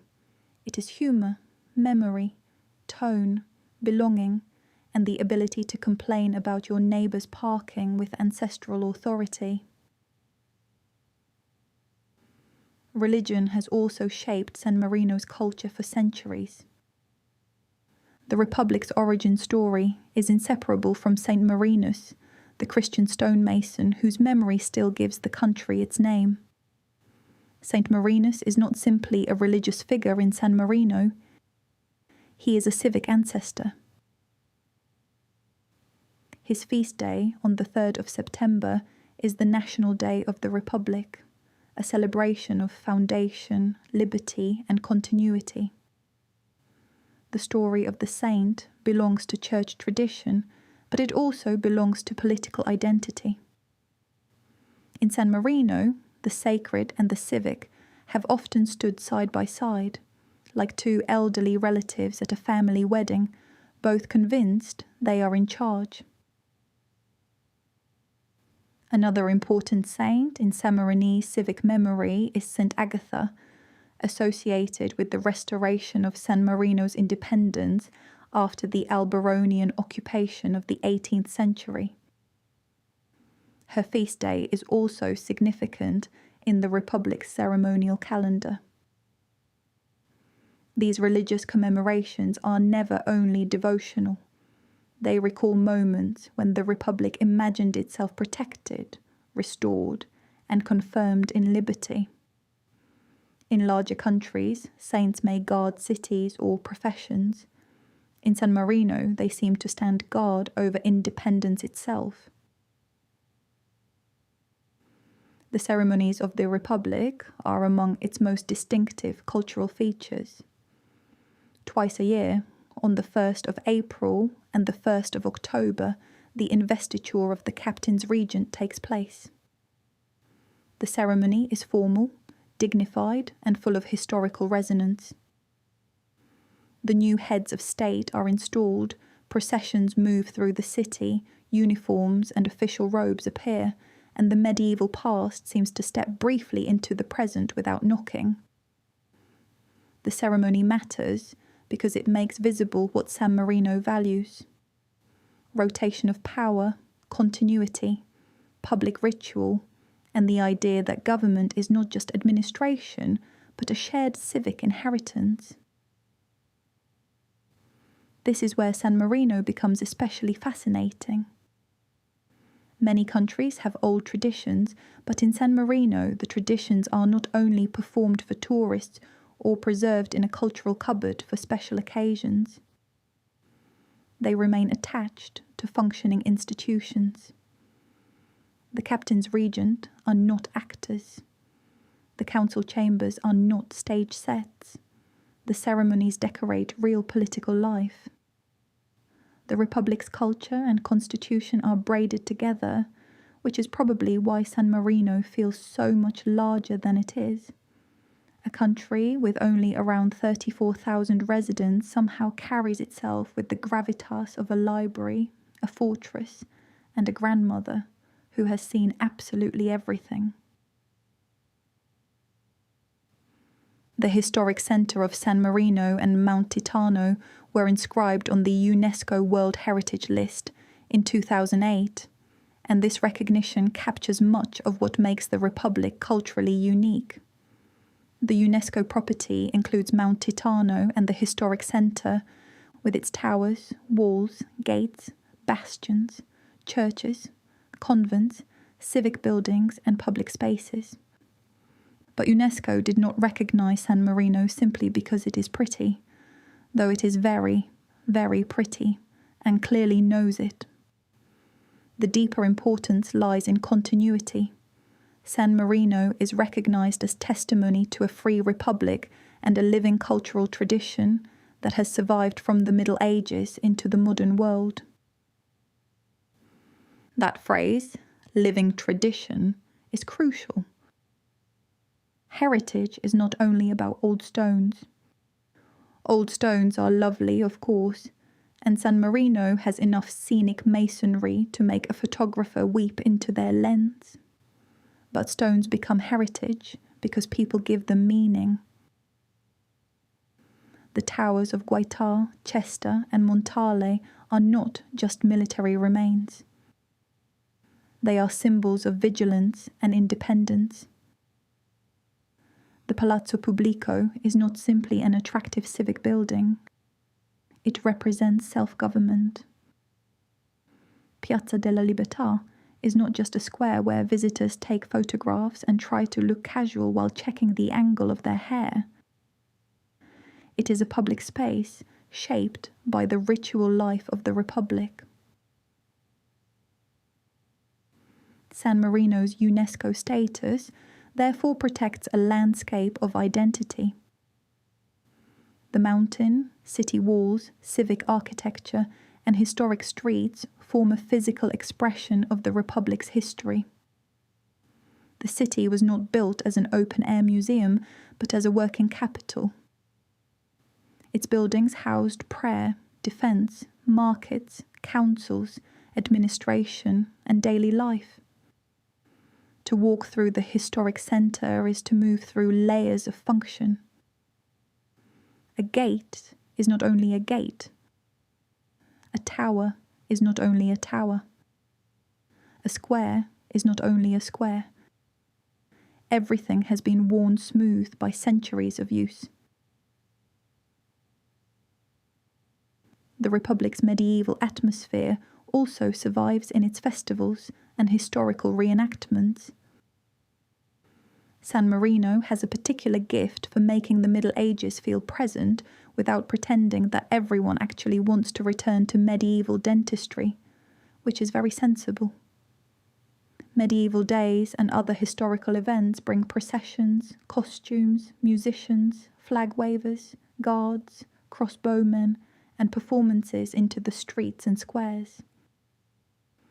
These are partly cultural celebrations and partly acts of memory. They allow the Republic to stage its own past, to turn civic identity into colour, sound, movement, and ceremony. Among the most striking traditional groups are the crossbowmen. the history of crossbow practice in San Marino reaches back to the medieval defence of the Republic, and today the Sammarinese crossbowmen continue that legacy through cultural and ceremonial performance. Crossbow tournaments, flag displays, costumes, drums, and processions connect the modern Republic to its fortified past. The crossbow itself is a wonderfully Sammarinese symbol. Precise, defensive, disciplined, and slightly alarming if handled by the wrong uncle after lunch. The Cava dei Balestrieri, or crossbowman's quarry, is one of the places associated with this tradition. Once connected with stone extraction, it now serves as a dramatic open-air space for events and tournaments. This transformation is almost poetic. Stone taken from the mountain helped build the Republic, and now the hollowed space left behind becomes a stage on which the Republic remembers itself. San Marino is very good at this, turning geography into symbolism and then casually adding costumes. Music, too, plays a role in public life, especially in ceremonies, festivals, and civic events. Bands, processional music, and traditional performance bring a formal rhythm to the Republic's calendar. In a small state, sound carries identity. Bells, drums, footsteps in a procession, crossbow bolts striking a target, voices in a square. These are not grand imperial noises, but they matter. They are the sounds of a community rehearsing its continuity. Art and craftsmanship also belong to San Marino's cultural world. The Republic has traditions of ceramics, stonework, metalwork, and decorative arts, shaped by its position within central Italian artistic culture. Its museums, churches, galleries, and public buildings preserve works that connect San Marino both to its own history and to the broader artistic heritage of the Italian peninsula. The country's stamps and coins are another curious and important cultural form. For a microstate, stamps and coins are not merely practical objects. They are miniature ambassadors. They travel where the state itself cannot, carrying towers, symbols, anniversaries, saints, and national pride into albums, pockets, and collections around the world. And then, of course, there is food. Sammarinese cuisine is close to the cooking of Romagna and Marche, which is not a weakness but a blessing from the carbohydrate gods. The Republic's food is rooted in the land around it. Flour, cheese, pork, herbs, beans, grapes, honey, eggs, and seasonal produce. It is not a cuisine of aristocratic excess or imperial luxury. It is mountain and countryside food, practical and generous. The kind of food that knows how to comfort a human being who has climbed too many stone steps in inappropriate shoes. One of the most familiar foods is piada or piadina, the flat bread also beloved in the surrounding region. It can be filled with cheeses, cured meats, greens, vegetables, or whatever local wisdom declares delicious. Simple foods like this often tell the truth about a place more clearly than elaborate banquets. A flat bread, eaten warm, folded around a filling, is portable, satisfying, social, and deeply unpretentious. It does not need to announce itself with trumpets. It just arrives, feeds you, and quietly becomes the best part of your day. Pasta dishes, soups, roasted meats, rabbit, pork, beans, and rustic baked goods also belong to the Sammarinese table, reflecting the rural traditions of the region. The cuisine is not isolated from Italy, nor should it be. Borders may divide states, but recipes stroll across them wearing slippers. What makes food Sammarinese is not that every ingredient is unique to San Marino, but that these dishes are eaten within a particular cultural memory. On this mountain, in these families, during these feasts, under these towers. Desserts carry some of the strongest local symbolism. Torta Tremonti, named for the 3 towers of San Marino, is perhaps the most famous sweet associated with the Republic. It is made from layers of wafer and chocolate or hazelnut cream, and it has become a delicious edible monument. This is exactly the sort of patriotic dessert one wants from a microstate. Elegant, recognizable, and prepared to defeat your willpower in 3 bites. Torta Titano is another sweet associated with Mount Titano, while bustrengo is a more rustic traditional cake or pudding, often made with ingredients such as bread, cornmeal, dried fruit, honey, and apples. It is the sort of dessert that feels older than the recipe card, born from thrift, seasonality, and the excellent human instinct to turn leftovers into pudding. Wine also has its place in San Marino's culture. Vineyards and wine production have long been part of the landscape, with local wines reflecting the hills and climate of the Republic and surrounding region. As with food, wine here is not just a product, but part of social life. It belongs to meals, festivals, hospitality, and the slow evening conversation that begins with history and somehow ends with someone explaining exactly why their cousin's renovation was a mistake.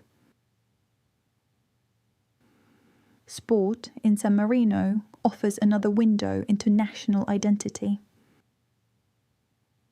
In many countries, sport is about size, spectacle, stadiums, money, and mass participation.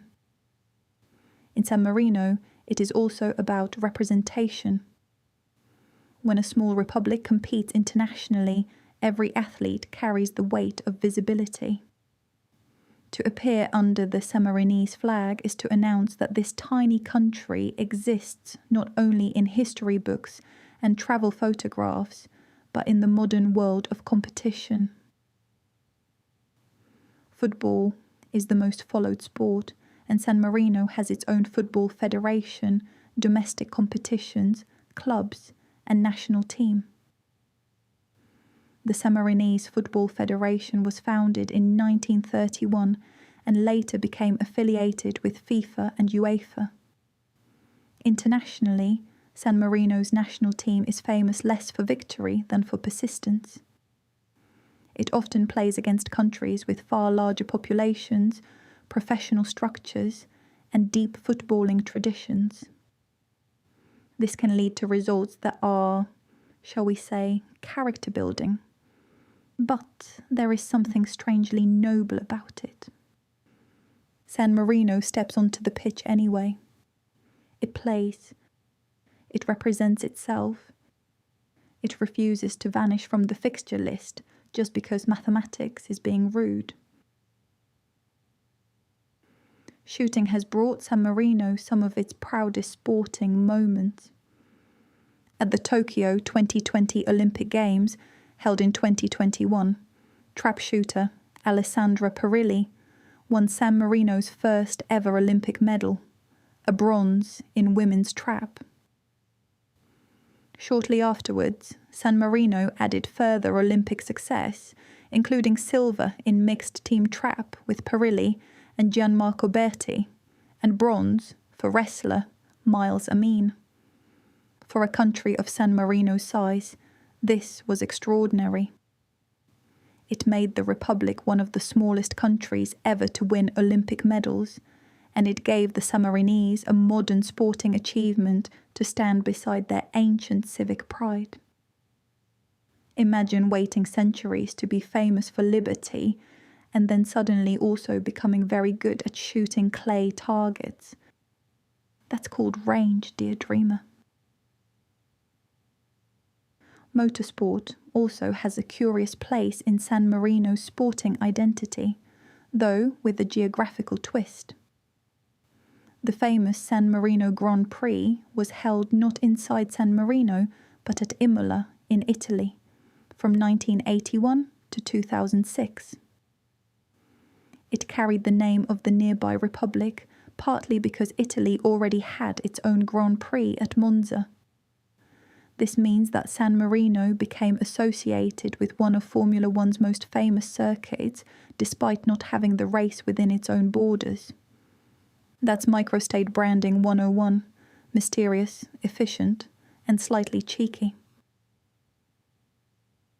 The race is also remembered for darker reasons, especially the tragic 1994 weekend at Imola, when Roland Ratzenberger and Ayrton Senna lost their lives. That tragedy belongs more directly to the history of Formula One than to the cultural life of San Marino itself, but the name of the Republic remains attached to that chapter of motorsport memory. It is another reminder that names travel strangely. A small country can become known internationally through a race run beyond its borders, a coin in a collector's case, a football result, a dessert, or a UNESCO inscription. San Marino's culture is a tapestry woven from independence, proximity, faith, ceremony, food, sport, and memory. It is Italian and not Italian, medieval and modern, local and international, modest and proud. It does not shout for attention, but it does stand very upright in the room, like a small elderly professor with excellent posture and centuries of receipts. The Sammarinese soul is perhaps best understood as the art of continuity. This is a people who have inherited not a vast empire, but a fragile freedom. Their culture has grown around the need to remember and renew that freedom in visible ways, through ceremonies, festivals, and institutions, towers, saints, and crossbow tournaments, council rituals, national days, stamps, coins, and stories, told again and again. Nothing about San Marino's survival was inevitable, and perhaps that is why its culture works so hard to make survival meaningful. San Marino's culture is not grand because it is large. It is grand because it has endured. It has taken smallness and made it ceremonial. It has taken vulnerability and made it identity. It has taken memory and made it visible in stone, law, bread, sport, and song. A country this small should perhaps feel fragile. Instead, somehow it feels rooted. And that, dear dreamer, may be the deepest charm of San Marino. It is a little republic that has spent centuries proving that a place does not need to be vast to be complete.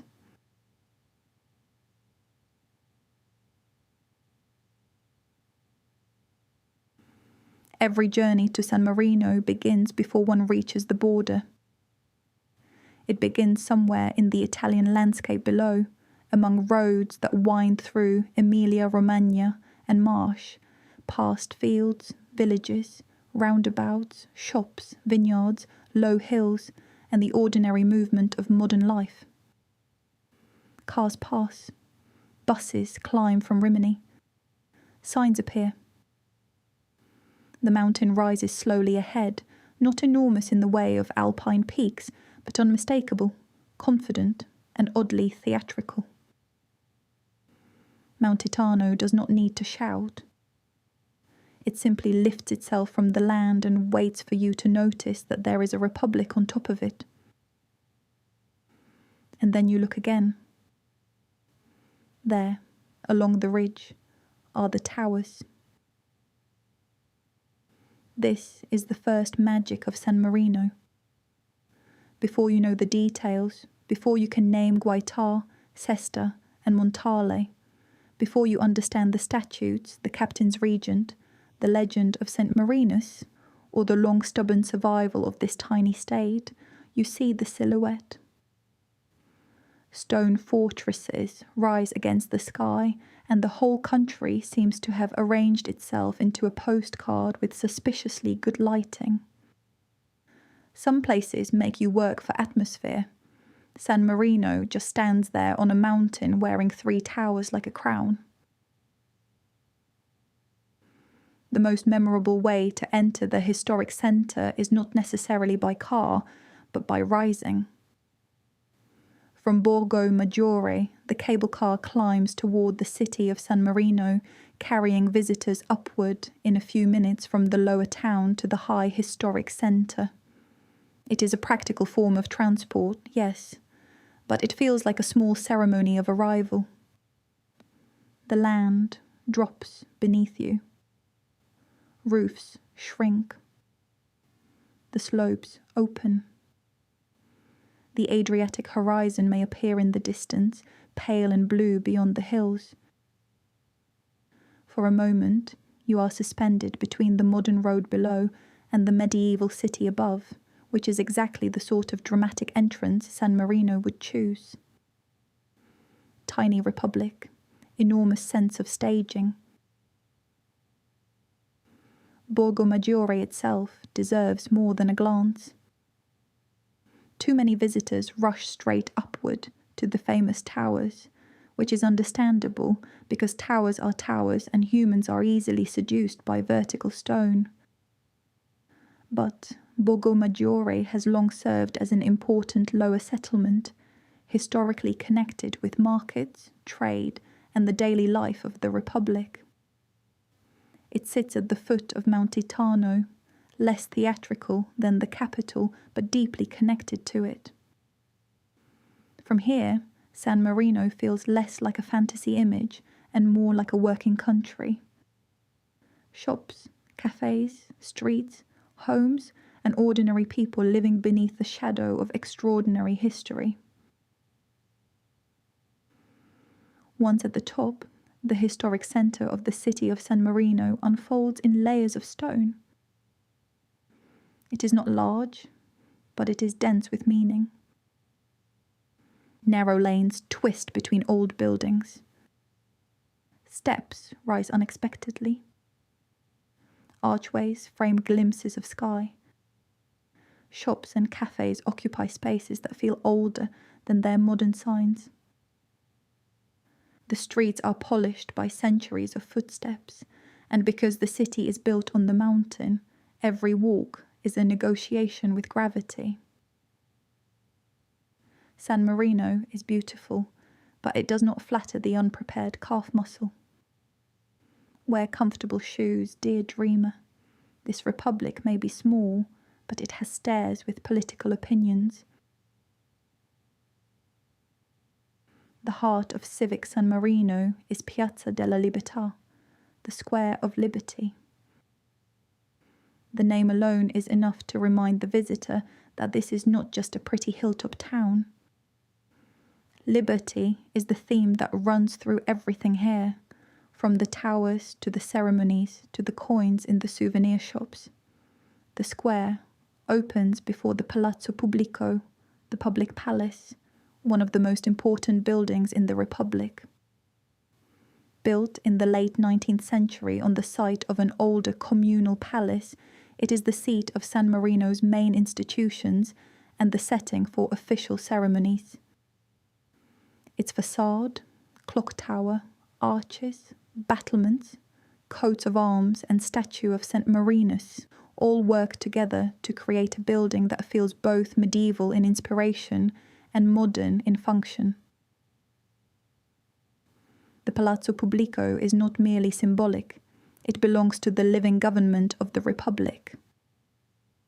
The Captain's Regent, the Great and General Council, the Council of the 12, and the Congress of State are all connected with this building. This is what makes San Marino so unusual as a place to visit. The historic centre is not simply a preserved shell. It is still inhabited, still used, still civic. You are not walking through a dead medieval stage set where everyone has politely left except the ticket office. You are walking through a capital. In summer, visitors may witness the changing of the guard when the fortress guard appears in striking uniforms of dark green, red, white, and ceremonial flourish. It is colourful, orderly, and deeply photogenic, naturally. But beneath the spectacle is something more serious: the continuity of state ritual. San Marino understands the power of visible tradition. It knows that ceremonies do not only entertain visitors, they remind citizens that institutions have memory. Not far from the Palazzo Pubblico stands the Basilica of Saint Marinus, the principal church dedicated to the Republic's founder. The current basilica is a neoclassical building of the 19th century, replacing an older church that had stood on the site.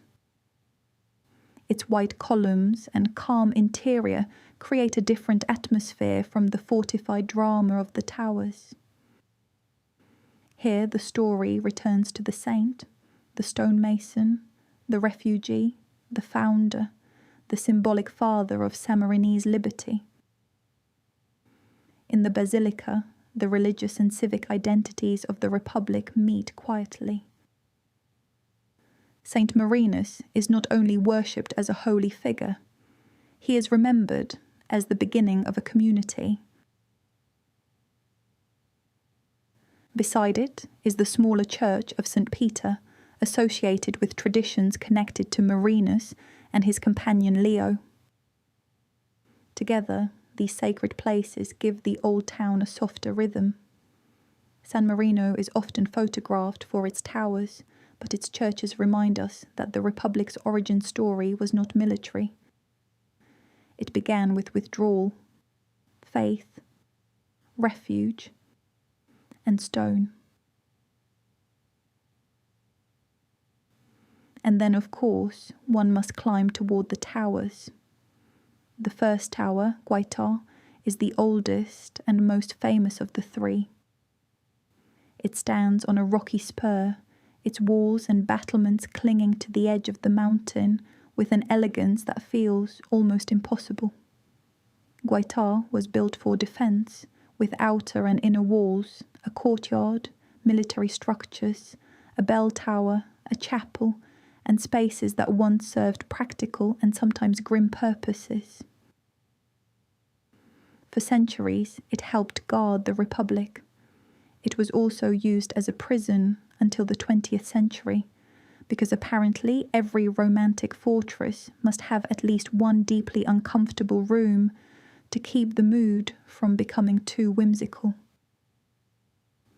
To visit Guaita is to understand why San Marino looks the way it does in the imagination. The views are immense. The cliffs fall away. The city lies behind and below. The countryside stretches outward into Italy. On a clear day, the horizon seems to belong to the Republic, even though the Republic itself is tiny. This is the paradox of San Marino. Its territory is small, but its view is vast. Standing at Guaita, one can feel how a mountain community might develop confidence, caution, and pride. From here, the world below looks wide, but also watchable. From Guaita, the path continues along the ridge toward the second tower, Chester. This walk is one of the most beautiful experiences in San Marino. The route between the towers, often known as the Witch's Pass, follows the spine of Mount Titano, with stone, woodland, walls, and sudden openings of sky. The name alone is irresistible.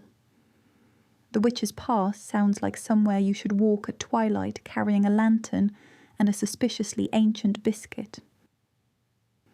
It connects the first two towers not only physically, but atmospherically. It is one of those paths where history becomes bodily.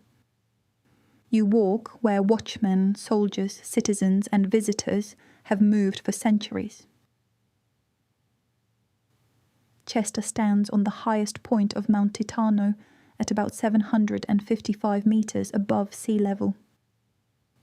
It dates back to the 13th century and once had an important defensive role, housing guards and prison cells. Today it contains the Museum of Ancient Weapons, with hundreds of examples of arms from different centuries. Armour, polearms, firearms, and other objects that trace the changing technology of violence. This may not sound sleepy at first, but in context it is deeply historical. Weapons museums are not only about battle. They show how communities defended themselves, feared their enemies, invested in security, and adapted to new threats.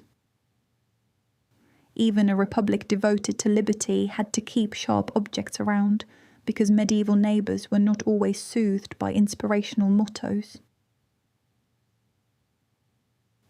The third tower, Montale, is smaller, quieter, and more isolated. It stands further along the ridge, partly surrounded by woodland, away from the dense old city. Unlike Guaitar and Chester, it can usually only be visited from the outside, which somehow makes it more mysterious. Montale had a strategic lookout role, watching the approaches to the city. It contains an 8-metre deep prison known as the bottom of the tower, a detail that adds a shiver to its otherwise peaceful setting. Many visitors give most of their attention to the first two towers, but Montale has a lonely beauty. It feels like the quiet sibling of the trio. Less famous, slightly brooding, probably writing poetry in a forest. After the towers, the visitor may turn back toward the streets and museums of the historic centre. The State Museum, housed in Palazzo Pergami Beluzzi, offers a more collected, reflective encounter with San Marino's past. Its holdings include thousands of archaeological, artistic, and numismatic pieces, many connected to the Republic itself, arranged across several floors. Here, the story becomes smaller in scale but richer in detail. Objects from daily life, fragments of older worlds, coins, medals, paintings, donations, and traces of the territory's long human presence. Museums slow time down. After the wind and views of the towers, the State Museum brings the visitor inward, from panorama to object, from skyline to evidence. The St. Francis Museum and Pinacoteca, the National Gallery, and the Stamp and Coin Museum add further layers. Stamps and coins may sound modest, but in San Marino they are part of national storytelling. A microstate sends its image into the world through small things. A coin in a pocket, a stamp in an album, a medal in a case. These objects carry towers, saints, anniversaries, symbols, and civic pride across borders. For collectors, they are treasures. For historians, they are miniature declarations. We are here, we have a story, and yes, we can fit it on something smaller than your thumb. There are also private museums, some serious, some curious, some cheerfully odd in the way tourist towns often are. San Marino has places devoted to wax figures, curiosities, medieval criminology, and darker fascinations. You don't have to visit everything. In fact, you probably should not attempt to in a single day unless you want to end the afternoon emotionally overwhelmed by torture devices and fridge magnets. The best way to visit San Marino is slowly enough to let the place breathe. And the best thing to do, truly, is wander. Wander through the narrow streets without treating every corner like an assignment. Look at the doors, the stonework, the little views between buildings, the flags, the staircases, the terraces, the sudden glimpses of countryside. Stop for coffee. Pretend you are not tired from walking uphill. Buy a postcard. Consider a local wine. Eat piadina, pasta, roasted meats, cheese, or whatever sweet thing calls to you with dangerous sincerity. Try torta tremonti if you can, because when a country names a layered dessert after its 3 towers, it would be rude not to participate in the national symbolism. We're historians, dear dreamer, not monsters.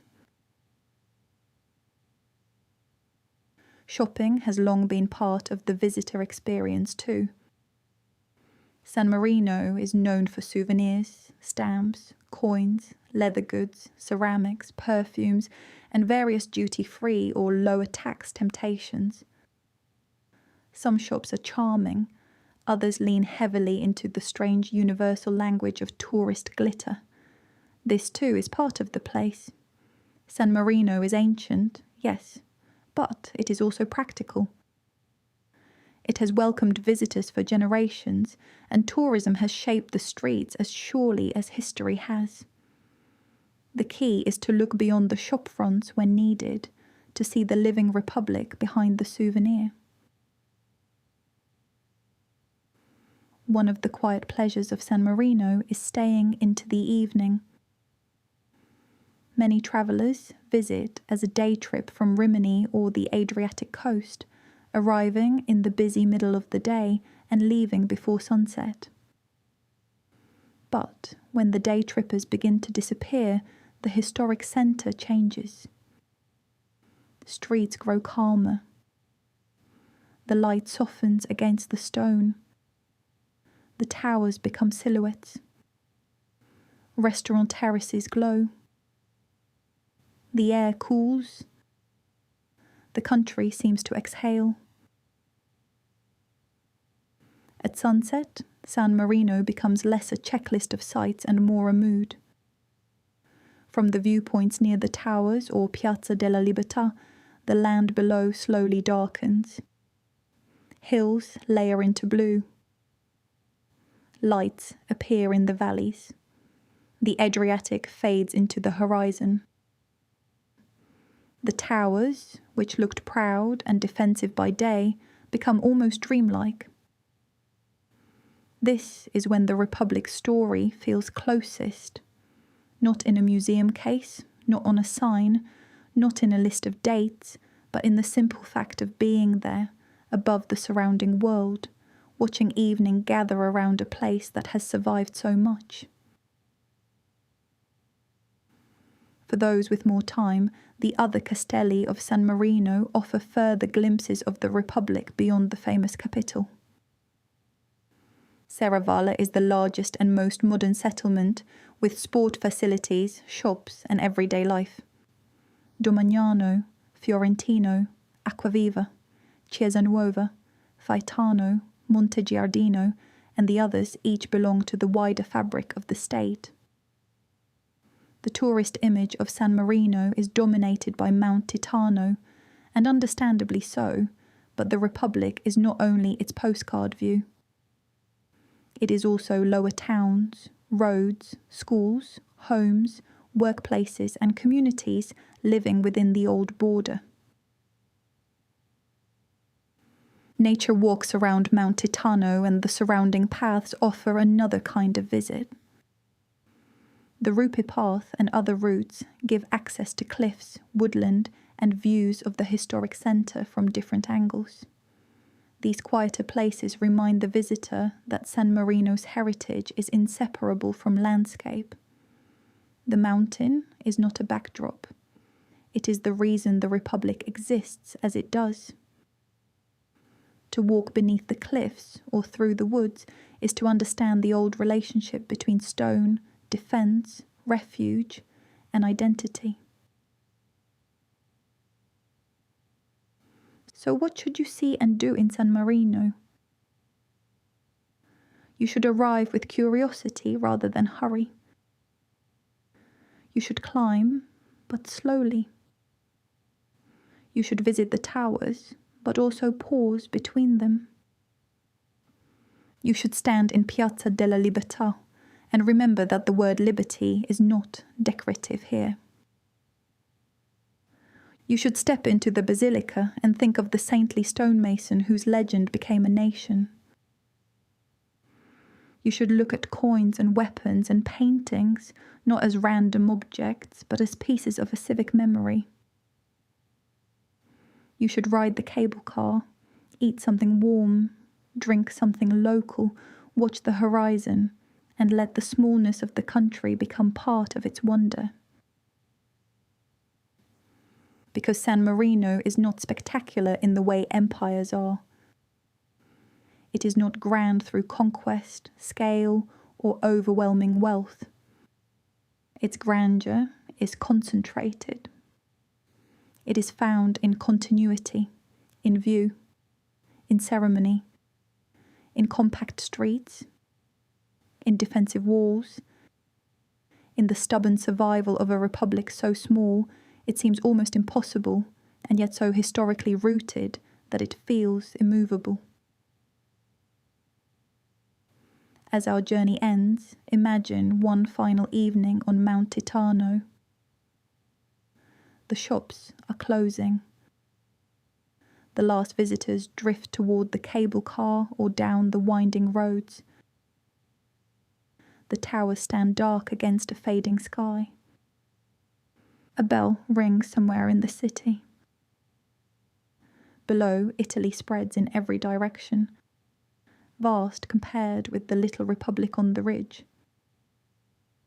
But San Marino does not shrink in the comparison. It glows. A mountain, a saint, a republic, 3 towers, a handful of streets, centuries of memory.